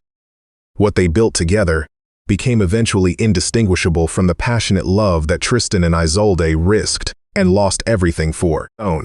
This raises an uncomfortable question that I don't think this story, or any story like it, can fully answer. Is the slow chosen built over decades love that Ruth describes actually a lesser thing than the intense immediate end, potion-born love of Tristan and Isolde? Or is it in its own quieter way the harder and more remarkable achievement? Limerence, the psychological term for the intoxicating, obsessive early stage of romantic love, not designed by human biology to last. Researchers who study it consistently find that its most intense phase typically fades within a matter of months to a few years, regardless of whether the relationship is forbidden or fully sanctioned, own, secret or public. What replaces it in relationships that survive past that phase is something calmer, less consuming. And this is the part worth sitting with, often far more durable, own. Tristan and Isolde never got the chance to find out what their love might have become on the other side of that fading because circumstance never allowed their relationship the ordinary, unglamorous years it would have needed to make that transition, own. Ruth and Walter got exactly that chance and used it. This does not mean Ruth never wondered about a different life. She told me without much hesitation about a man she had known briefly before her marriage to Walter, own. A boy from her town she had genuinely liked in the specific no-electric way 19-year-olds like people before her parents' arrangement made the question irrelevant. She does not describe this as a great tragic loss, own. She describes it instead with something closer to gentle curiosity, an old faint. What if, that she has carried lightly for 70 years without ever letting it undermine the life she actually chose to build, own. You're allowed to wonder about a door you didn't walk through, she said. That's different from wishing you hadn't married your husband. I loved Walter completely by the end, own. I just also know there was another version of my life I'll never get to see. Both things are true. I don't think that makes me disloyal. I think it just makes me a person who lived a long time, own. I asked Ruth once what she thought the actual mechanism was. How a marriage that started with so little romantic charge eventually became, in her words, indistinguishable from a great love story. And her answer has stayed with me since, own. You have to keep choosing the person again, she said. Not once, not on your wedding day. Every few years, something happens that could go either way. A hard year, a disappointment, a version of them you didn't expect to see, own. And you either choose them again or you don't. Walter and I chose each other maybe a dozen times over 58 years. Each time it counted more than the last one, because by then we had more history writing on the answer, own. This idea that lasting love is less a single decision than a series of renewed choices, and each one made with fuller information than the last stands in almost complete opposition to how Tristan and Isolde's story is usually remembered, own. Their love is remembered as a single overwhelming event, the potion, the fall, a permanent and unbreakable bond. But Ruth's 58 years suggests something the legend never had the chance to test. Perhaps the deepest, own. Most durable love is not the kind that arrives all at once and never waver, own. Perhaps it is the kind that gets rebuilt deliberately, again and again, by two people who keep showing up for a version of yes that has to be renewed, rather than simply inherited from the first time they said it, own. I want to bring in one more figure here, a man named Theodore, because his story sits at an angle to both Ruth's and Sam's, and it complicates the picture in a way worth including before we move any further, own. Theodore married young at 22 to his high school girlfriend, in a relationship that had all the intensity Ruth's marriage lacked at the start. The specific all-consuming certainty of first love, own. The sense at the time no one else in the world could possibly understand him the way she did. They divorced at 29. Not because the love had been false, Theodore insists, own, but because neither of them had any idea at 29 who they would become by 29. And the people they became did not fit together the way the people they had been once did. Everyone assumes the electric version is more real than the built version, own. Theodore told me I lived the electric version. It was real. It was also not built to survive who we were both about to turn into. I don't think intensity and durability are opposites. I just don't think they're the same thing, own. Mistaking one for the other cost me and my ex-wife both a marriage and for a while a friendship we didn't get back for years, own. Theodore is remarried now at 41 to a woman he met at 36, and describes this second marriage as neither purely electric nor purely built, something closer to a blend of both, own. An initial spark that he and his wife then made a series of deliberate choices to sustain rather than assuming the spark alone would do the sustaining for them, own. I think that's the piece both the fairy tale and the arranged marriage story get partly wrong, he said. The fairy tale assumes the spark is enough on its own. The old arranged marriage model assumes you don't need the spark at all, own, just the commitment. I think you probably need both. I think most people spend their 20s figuring out which one they undervalued the first time around. Sam is 26 and 8 months ago, he made a decision that most people in his life still do not fully understand. And he had been dating a woman named Priya, a different Priya, from the one you met earlier in this story. Though Sam himself, when I told him about her, said he found the coincidence strangely fitting. For 2 years in a relationship that was by every practical measure exactly what he was supposed to want. She was kind, ambitious, well-liked by his family, financially stable, clearly building toward the same future he had always assumed he wanted. Marriage in his late 20s, a house, a predictable, comfortable life. 8 months ago, Sam ended it. Not because Priya had done anything wrong, and not for another person, There was no affair, no secret entanglement, nothing that fits the shape of Tristan and Isolde's story.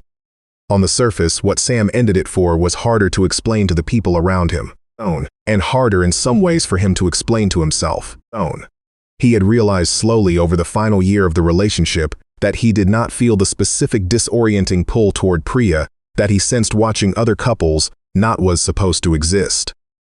He liked his life with her, He did not feel destabilized by it the way Dev earlier in this story described not feeling destabilized by his own marriage.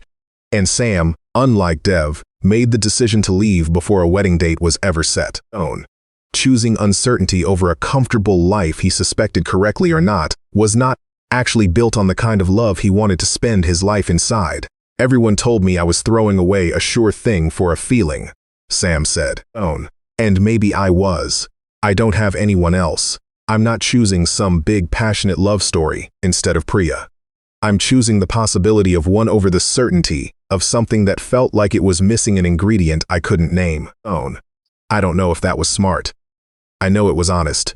And Sam's decision and Ruth's marriage sit on opposite ends of an argument this entire legend has been circling since the beginning. And it does not resolve neatly. Ruth built extraordinary love, out of a beginning with no romantic spark at all through patience, commitment, and decades of chosen effort.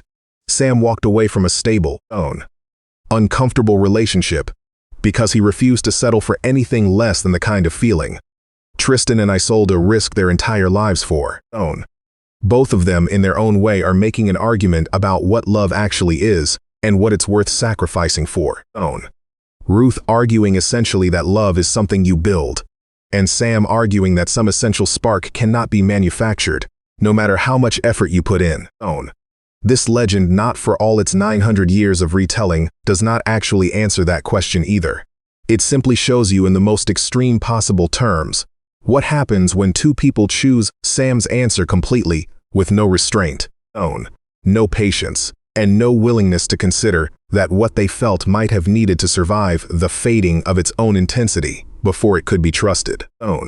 There is a psychological concept worth introducing properly here, and because it explains something both Ruth's story and Sam's story are circling without naming directly. The difference between wanting and having. Desire and satisfaction are not the same system in the brain, and researchers who study motivation have found this distinction to be far more consequential than most people assume. Wanting something, the anticipation, the pursuit, the ache of not yet having activates a different neural and psychological process than actually possessing it.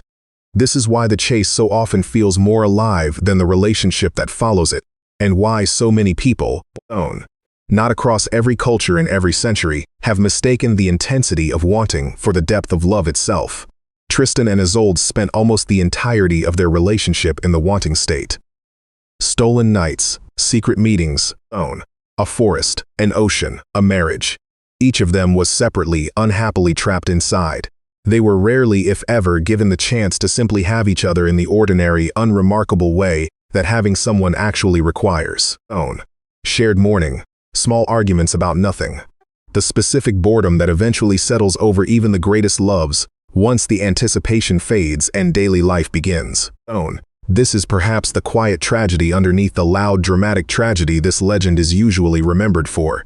It is easy to romanticize a love defined entirely by wanting, because wanting is intoxicating. And because a story that never has to survive the ordinary daily test of two people simply living together gets to remain forever in its most electric form. Not own. We do not get to see what Tristan and Isolde would have argued about on a rainy Tuesday 12 years into an ordinary life together. Own.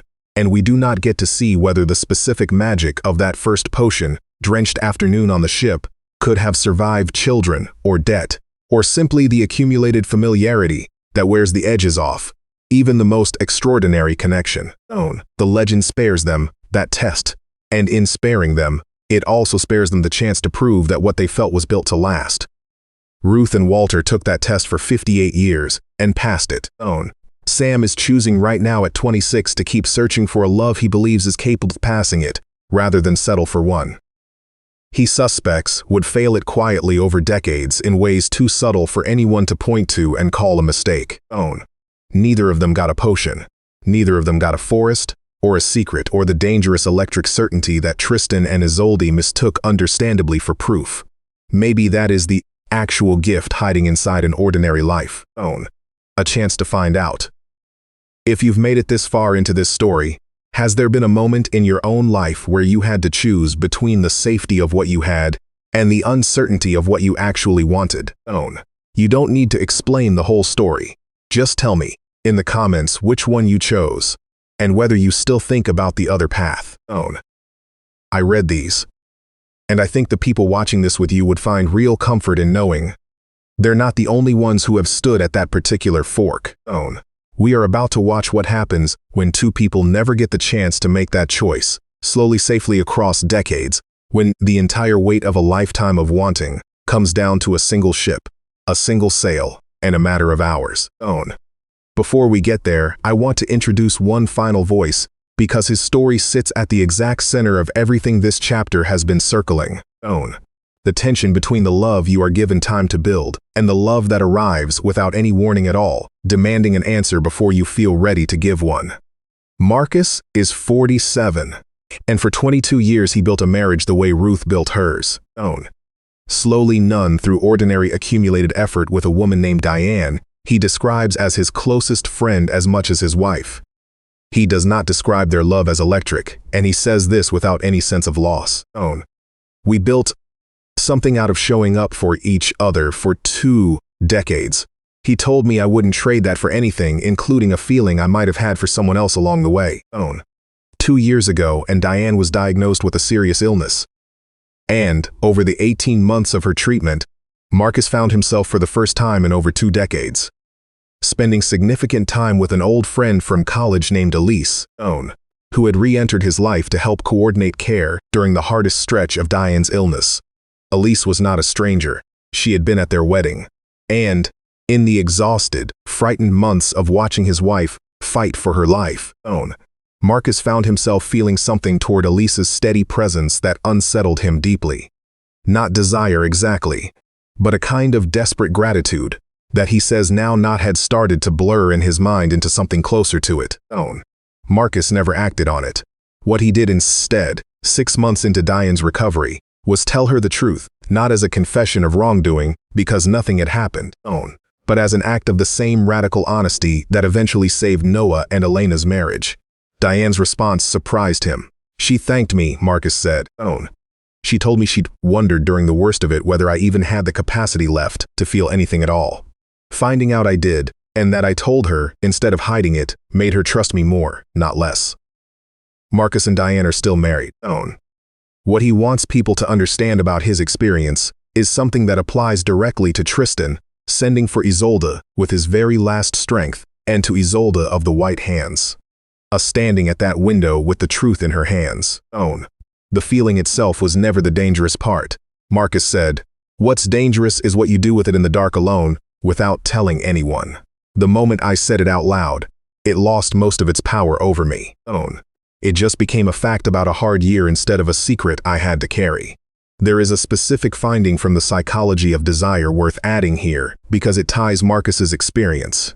Every story in this chapter, Own, back to the central engine driving Tristan and Isolde toward the ending we are about to witness.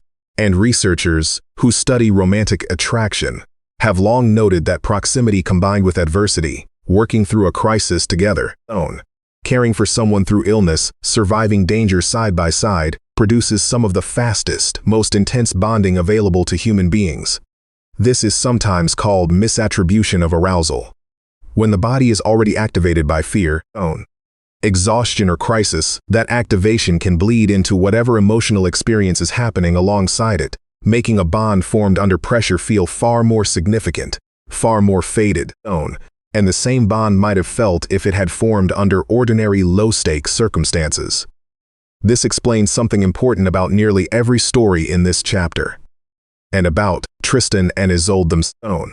Their bond did not simply form on a calm afternoon over idle conversation. It formed during a life-threatening injury, a dangerous voyage, a forced marriage, months of secrecy, under constant threat of discovery, exile, and finally a fatal illness.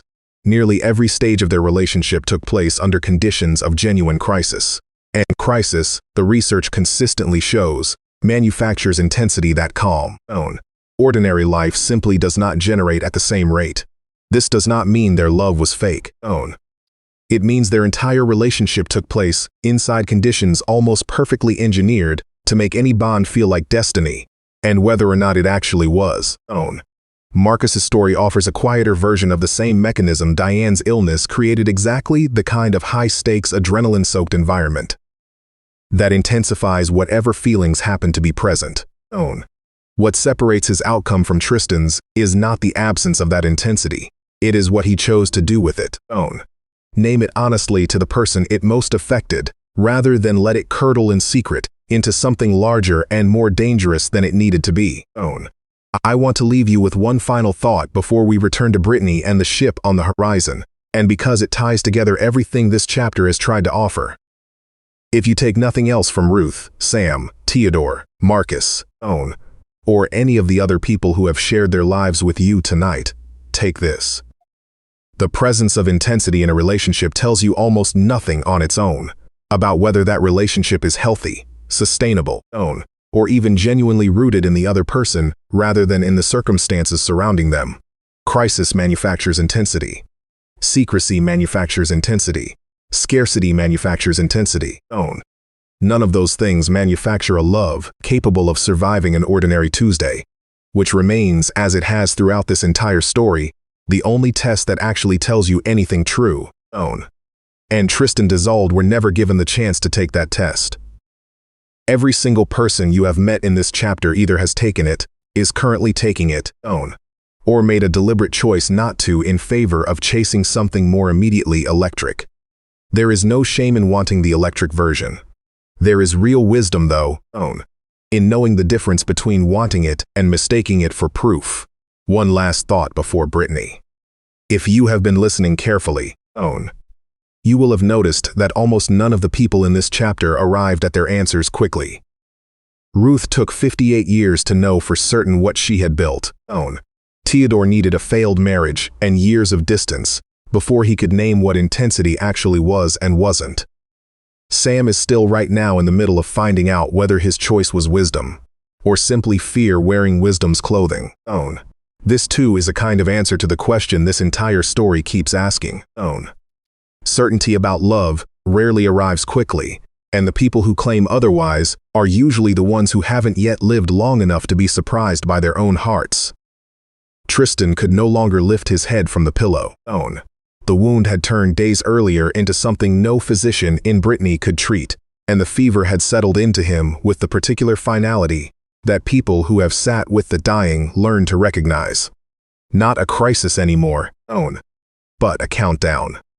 He had sent for Isolde of Ireland. The moment he understood, there was no other hope left. And now there was nothing left to do but wait and listen for the sound of a ship.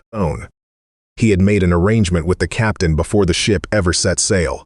If Isolde agreed to come to cross the sea one final time, to the man who had loved her since a wrong cup of wine on a ship very much like this one, the sail returning would be white. If she refused, or if death had already claimed her, or if circumstance had simply made the crossing impossible, the sail would be black. Isolde of the White Hands stood at the window and watched the ship approach, and she alone in that entire castle could see clearly enough to know which sail it carried. The legend is honest about what she did next. And it is the detail that has troubled readers and audiences for 900 years, precisely because it is so completely devastatingly human. She had spent years married to a man whose heart had never fully arrived in their marriage. She had tended him through this final illness with real exhausted devotion, knowing likely for a long time exactly who he was actually waiting for. In this final moment, given one small piece of information that was entirely within her power to deliver honestly or not, she chose not to. The sail, in fact, was white. Isolde of Ireland had come. Isolde of the White Hands turned from the window and told her dying husband that the sail was black.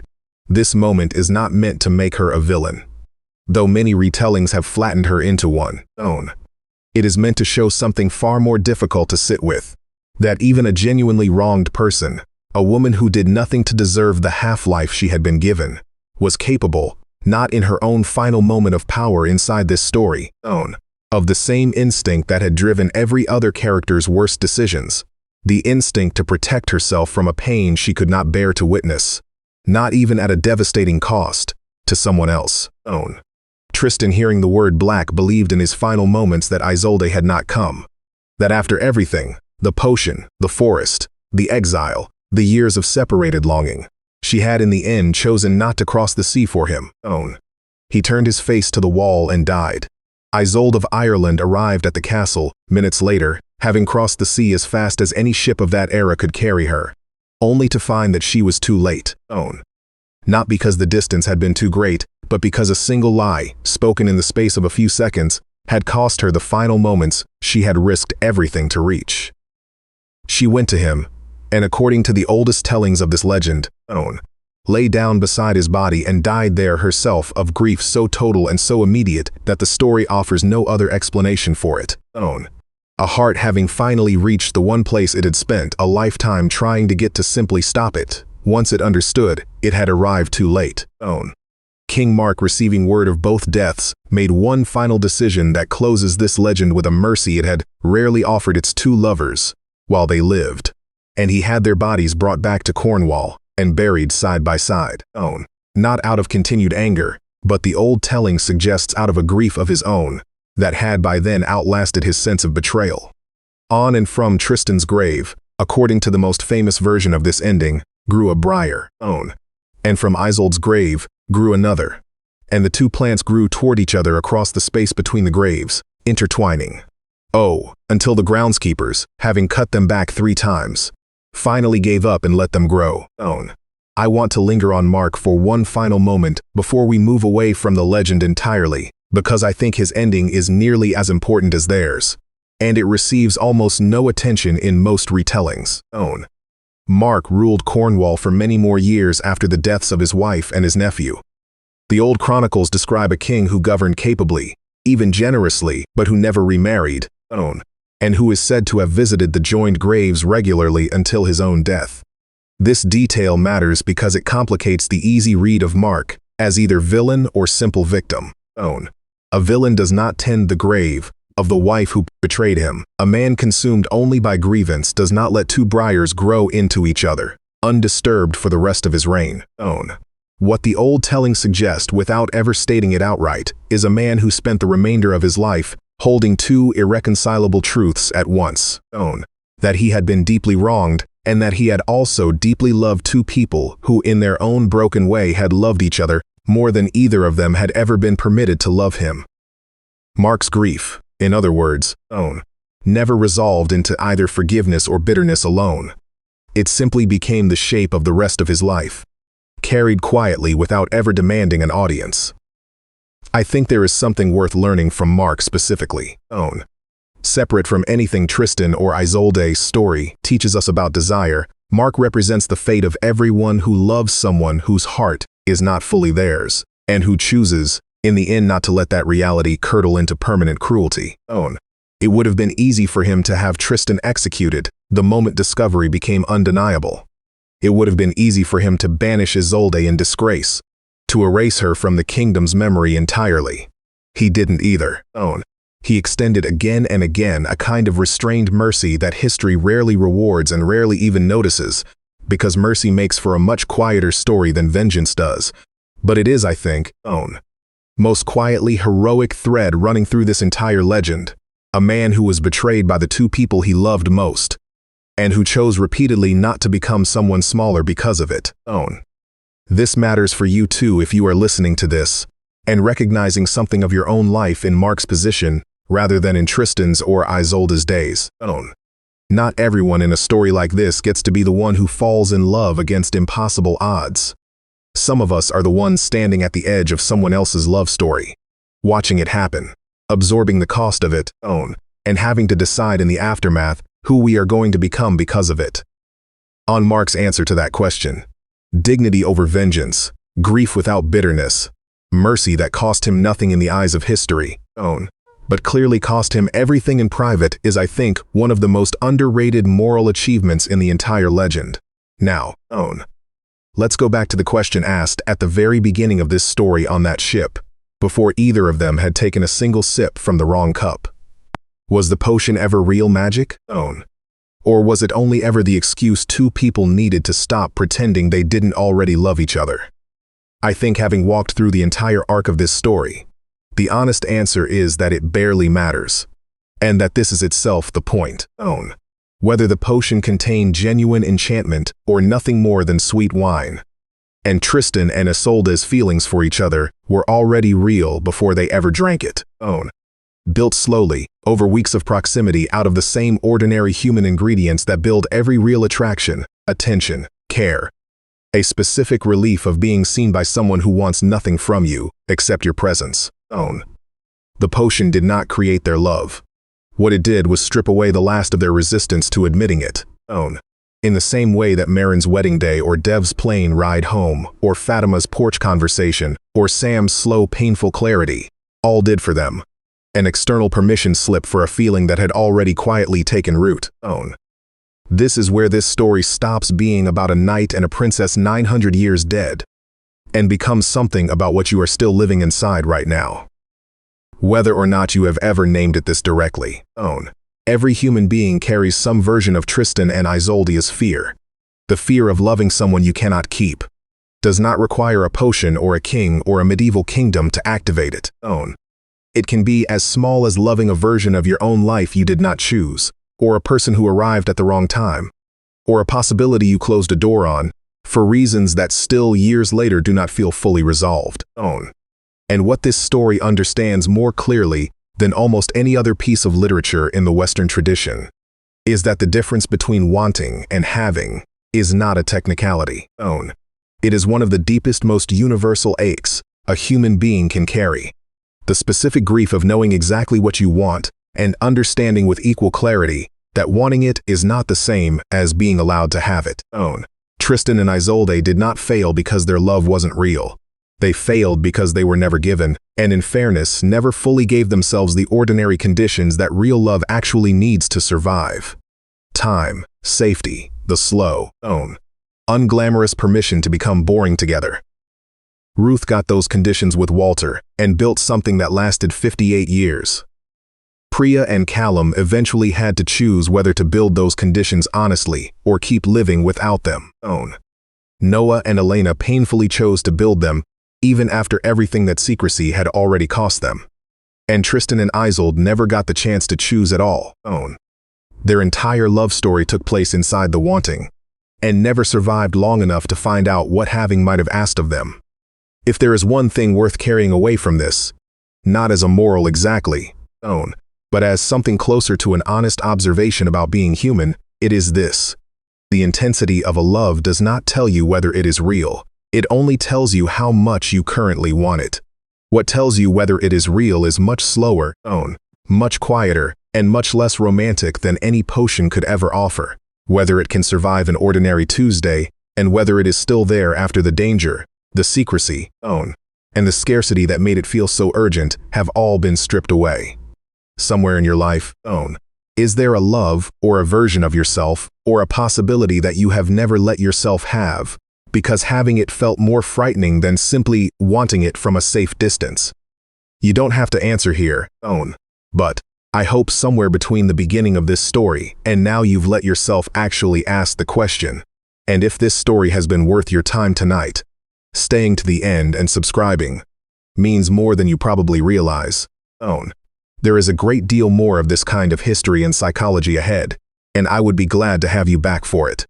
We have one more part left, not the legend anymore. That part of the story has ended the way it always ends, with two graves and two briars that no one could keep apart. What's left is the part that belongs to you. Before we close, I want to acknowledge something honestly. This story has survived in dozens of different forms across 9 centuries, and not all of them agree with each other. And the earliest Celtic fragments are sparser and stranger than the version most people know. The French poets of the 12th century, Berulle and Thomas of Britain, wrote versions that disagree with each other about how sympathetic Mark deserves to be. The German poet, Gottfried von Strasbourg, writing decades later, turned the story into something closer to a meditation on the impossibility of reconciling earthly love with religious duty. And Richard Wagner in the 19th century stripped away most of the plot entirely and turned the story into 4 hours of music built almost entirely around a single unresolved musical chord. One that does not fully resolve until the final seconds of the opera, mirroring deliberately the unresolved longing that defines the entire love affair. I mentioned this not as trivia, but because I think it tells you something important about why this particular story has never stopped being retold. Every generation that inherits it seems to find inside the same basic events a slightly different argument about love, duty, and consequence. And the fact that no single version has ever managed to have the final word on what this story actually means is, I think, exactly why it has outlived nearly every other story from its era. And a story that resolved cleanly would have been finished centuries ago. This one never has been, because the question at its center, what do you owe the people who trust you, versus what do you owe the truest feeling you have ever had, does not resolve cleanly for anyone in any century. Before we move into the final part of this story, I want to address something that modern audiences often ask when they first hear how this legend ends.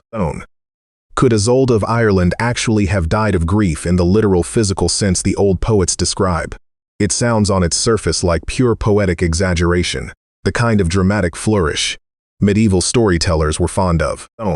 But there is a documented phenomenon in modern medicine that bears an uncomfortable resemblance to what the old retellings describe. It is sometimes called stress cardiomyopathy or broken heart syndrome. A real and physiologically verified condition in which sudden overwhelming emotional shock triggers a temporary but severe weakening of the heart muscle, closely mimicking a heart attack, and in rare but documented cases resulting in death. It occurs disproportionately in people who have just experienced the sudden loss of someone they were deeply emotionally bonded to. And researchers believe it is driven by an overwhelming surge of stress hormones released during acute grief. A surge the heart is simply not equipped to absorb all at once. I don't offer this to suggest the medieval poets who first told this story understood cardiac physiology. They almost certainly did not. In the clinical sense we now have available to us. But I think it is worth noting that they were reaching intuitively for something that turns out to have at least some basis in how the human body actually responds to catastrophic grief. That love in its most extreme form is not simply a metaphorical force capable of killing a person. Under the right terrible circumstances, it very nearly can, in the most literal medical sense available to modern science. Isolde arriving too late and dying beside Tristan's body may be dramatic embellishment. It may also be a story reaching across 9 centuries towards something that turns out to be more physically true than anyone telling it at the time could have known. There is a related body of research worth mentioning here because it speaks directly to what King Mark and Isolde of the White Hands and everyone left standing after this story's final scene would have had to live through in the years that followed. And grief researchers who study what is sometimes called the widowhood effect have found that people who lose a deeply bonded partner face a measurably elevated risk of death themselves in the months immediately following that loss. Not from a single dramatic event, but from the cumulative physiological toll of prolonged acute grief on the cardiovascular and immune systems. Grief, in other words, is not simply an emotional experience that eventually fades for a period of time. It is a genuine physical burden the body has to carry, and carrying it poorly, without support, without someone to help metabolize it, measurably shortens lives. This is worth remembering as we leave the legend behind and move toward the final reflections of this story, because it reframes something important about what survives Tristan and Isolde's deaths. King Mark did not simply lose a wife and a nephew to a scandal. He lost them to something the modern medical literature would recognize as a form of relational trauma. And he had to carry the physical and emotional weight of that loss for the rest of his life largely alone, without the language or support structures that we now understand grief actually requires. If this story has taught you anything about the cost of unspoken truths and unresolved love, let it also teach you this. The people left behind after a story like this one ends deserve exactly as much care and attention as the two people at its romantic center. Mark's quiet decades of grief are just as much a part of this legend as anything that happened on that ship. If you have made it this far tonight, through 9 centuries, through a dozen lives, through a ship, a forest, a trial, an exile, and a final wrong word spoken at a window, I want you to know that the story is nearly finished, but its meaning is only just beginning to settle. What remains is not more plot. It is the quiet work of taking everything Tristan, Isolde, Mark, Dev, Yuki, Priya, Callum, Fatima, Noah, Elena, Grace, Christina, Julian, Renata, Ruth, Theodore, Sam, Marcus, Diane, Delphine, Simone, Aisha, Beatrice, Oren, and Felix have shown you tonight, and asking honestly which of their reflections belongs to you. Isolde stood at that window in Cornwall once, years before any of this had happened, watching a sea that had not yet taken anything from her. Take one last look back there now that you know everything the water would eventually carry away. She did not know that first day that she was already in love with the man who had delivered her to a marriage she never chose. She did not know that a wrong flask, a moment of simple thirst, and a mother's well-meaning attempt to engineer happiness for her daughter would set in motion 900 years of retelling. She only knew, standing there, that something in her chest had shifted, that she did not yet have a name for it. You have stood at that window too in your own way. Maybe not with a king, or a knight, or a ship on the horizon. Maybe with a decision you made quietly alone that reshaped everything that came after it, without anyone else fully understanding why. Standing at an altar, choosing the safe door over the electric one. Dev 35, 0 feet in the air, finally naming a gap he had spent years not looking at directly. Fatima on a porch realizing that grief and love had somehow become the same feeling. Noah at a kitchen table finally telling the truth about a fear he had spent a decade protecting. Sam at 26 choosing the discomfort of not knowing over the false comfort of settling. Ruth at 19 agreeing to build something she could not yet call love and building it anyway for 58 years. Every one of these people across 9 centuries has been answering the same question. Tristan and Isolde never got the chance to answer slowly.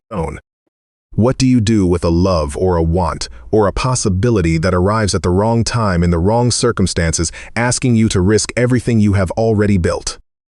Here is what this story is actually trying to tell you underneath all of it. The first truth is this: intensity is not proof. The most powerful thing you will ever feel for another person can still be in part a product of scarcity, secrecy, and fear rather than a reliable signal of how right that person is for your life. This is not cynicism. No, it is simply honesty about how the human nervous system works, and understanding it does not make love smaller. Makes you more capable of telling the difference between a feeling you should trust and a feeling you should simply notice gently and let pass. The second truth is what that first truth actually means for you. Not hearing this tonight. If there is a version of your own life defined by wanting, instead of having a relationship, a decision, a door you have not walked through, the question worth asking is not whether the feeling is real. It almost certainly is. The question worth asking is whether it could survive an ordinary Tuesday stripped of the danger and the distance that currently make it feel so enormous. Some feelings can. Ruth's could eventually. Some cannot. And the kindest thing you can do for yourself is find out, rather than spend a lifetime wondering from a safe distance, the way Isolde spent years wondering at a window, And the third truth is the harder one. Own. The one this story does not let you look away from. Sometimes you do not get the luxury of finding out slowly. Sometimes life gives you a potion, a wrong sale, a single lie told in a moment of fear, and takes the choice away from you entirely. Own. Tristan died believing he had been abandoned. Isolde arrived minutes too late to tell him otherwise. 900 years later, we are still telling their story. Not because it ended happily, but because it didn't. Own.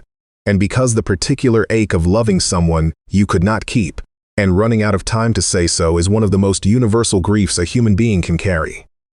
May never get everything you want. None of us do. Own. But you do almost always get more time than Tristan and Isolde had to say the true thing, to walk through the door, or to close it honestly instead of quietly. I want to add a fourth truth here. Own. One I didn't fully understand until I had spent this much time inside this story with you. It is this. The people around the two lovers in a story like this are never simply scenery. Own. King Mark was not a plot device standing in the way of true love. He was a man with his own capacity for grief, his own private reckoning, his own quiet dignity that outlasted everything done to him. Own. Isolde of the White Hands was not simply the wrong Isolde, a footnote to keep the plot moving. Own. She was a woman who loved honestly and was loved partially, and who in one unbearable moment made a choice as flawed and human as any choice Tristan or Isolde of Ireland ever made. Brangane was not just a servant who made a fatal mistake. Own. She was a woman whose loyalty and love for her mistress became, and without her ever intending it, the mechanism of an entire kingdom's undoing. Own. I think about this a great deal because I think most of us, most of the time, are not actually living inside the Tristan and Isolde role in our own lives. And most of us are living somewhere closer to Mark, or to Isolde of the White Hands, or to Brangane. Gain, the people standing just outside electric center of someone else's most consuming feeling, absorbing its consequences, having to decide again and again who we are going to be in relation to a story that is not fully ours own, but that we are nonetheless living inside of. If that is you right now, if you are the one who has been loved second, or the one left holding a secret you did not create, or the one extending mercy to people who may not entirely deserve it, own. I want you to know that your role in this story is not a smaller one. It is in its own way the harder one on, because it asks something of you that pure passion never has to ask of anyone. Restraint, patience, own. The willingness to remain decent in circumstances that would excuse almost any amount of bitterness, own. Let me bring every thread of this back together one final time, because I think it matters to see the whole shape of it at once, rather than in scattered pieces across an evening, own. Marin stood at an altar and chose the safe door, and has carried a small permanent question about the other one ever since. Not enough to undo her marriage, but enough to remind her gently of what desire actually feels like underneath duty, own. Dev discovered on a plane at 35,000 feet that comfort and love are not always the same word, and he is still slowly working out what to do with that discovery, own. Priya and Callum built 6 years of a second life inside the walls of a first one, and eventually chose the harder, more honest path of ending both secretly parallel lives, at once in favor of one ordinary visible one. Now, own. Fatima found love again inside her grief in the last person anyone would have expected, and chose to see it as a continuation of her first love rather than a betrayal of it, own. Noah spent a decade hiding a fear so old he had forgotten it was still shaping him until Elena forced it into the light, and their marriage became more honest, if not less painful for having survived that reckoning grandmother. Ruth built slowly and deliberately. Out of almost nothing, a love that lasted 58 years, proving that intensity and durability are not always the same inheritance. Sam walked away from a complicated future because he refused to spend his life wondering what he had settled for, own. Marcus told his wife the truth about a feeling that frightened him, and their marriage grew stronger for the honesty rather than weaker, own. And Julian survived a betrayal that never fully resolved into either forgiveness or anger, and built eventually a second marriage on the specific wisdom that only surviving the first one could have taught him, own. Grace stayed silent in a workplace the way an entire court stayed silent around a king, and carried the quiet weight of that silence for years afterward, own. And Christina finally understood that nothing happened, and nothing was wrong or not the same sentence, and left a marriage that had never fully arrived. Even though nothing she could point to had ever technically gone wrong. Theodore learned the hard way that electric love and durable love are not opposites, but they are not the same thing either. And that mistaking one for the other cost him more than he expected. Every one of these people, real and living, right now, in this same year you are hearing this story, is answering some version of the same question a knight and a princess first asked 900 years ago on a ship crossing the Irish Sea. What do you do with a feeling that arrives uninvited? And what do you owe the people who trusted you before that feeling ever showed up? There is no single right answer, and I think this story told honestly refuses to give you one. What it gives you instead is a mirror held up across 9 centuries, reflecting back an uncomfortable and enduring truth. Love does not ask permission before it arrives. And the measure of a person is rarely found in whether they feel it, but in what they choose to do with it once it's there. I want to leave you with one final image before we close, because I think it captures something this entire story has been circling. From the very first moment on that ship, somewhere in Cornwall, if the old tellings are to be believed, 2 briars grew out of 2 graves, reaching toward each other across a distance that no groundskeeper, however determined, could ever quite maintain. It is easy to read that image as simply romantic, proof that true love conquers even death. I think there is a harder, more honest reading available too, if you're willing to sit with it. Those briars did not grow toward each other because love conquers everything. They grew toward each other because the 2 people beneath them never got the chance in life to simply grow toward each other in the ordinary way. Slowly, in the open across the unglamorous years that turn wanting into having, the briars are not a triumph. They are a correction offered 900 years too late. For a love that was never given the conditions it needed to become anything other than a legend. You are not a legend, you are a person. I've right now with time still in front of you, that Tristan and Isolde never had. If there is a version of that reaching toward each other still available to you, a door you have not yet walked through, a truth you have not yet spoken, a person you have not yet let yourself have, instead of merely want. I hope this story has given you something more useful than a myth to admire from a safe distance. I hope it has given you the nerve to ask honestly what you would do differently if you were standing at that window right now watching the water, wondering whether the ship was ever going to come. No, don't waste it standing at the window watching the water, waiting for a sail you're too afraid to ask about. Is there a wrong sail moment in your own life? A time you believed something that turned out not to be true, or a truth you never got the chance to say out loud in time? Tell me in the comments. I read everyone, and I think there is someone else reading this with you tonight who needs to know they're not the only one still standing at their own window. Before I let you go, I want to say one more true thing, as plainly as I know how. Every person in this story who found something like peace, Ruth, Noah and Elena, Priya and Callum, Marcus and Diane Oren, found it the same way through the same unglamorous door. They said the true thing. Not to the person it belonged to before it was too late to matter. Every person who didn't, Tristan, Isolde of Ireland, Isolde of the White Hands, ran out of time or courage, or both before they could walk through that same door. That is the entire difference. This story is asking you to notice. Not talent, not luck, not even love itself. Just the willingness to say the true thing out loud to the person who deserves to hear it, while there is still time left to say it. Tristan and Isolde never got to find out what their love would have become on an ordinary Tuesday. 30 years into a life no one was hunting them for. You still can.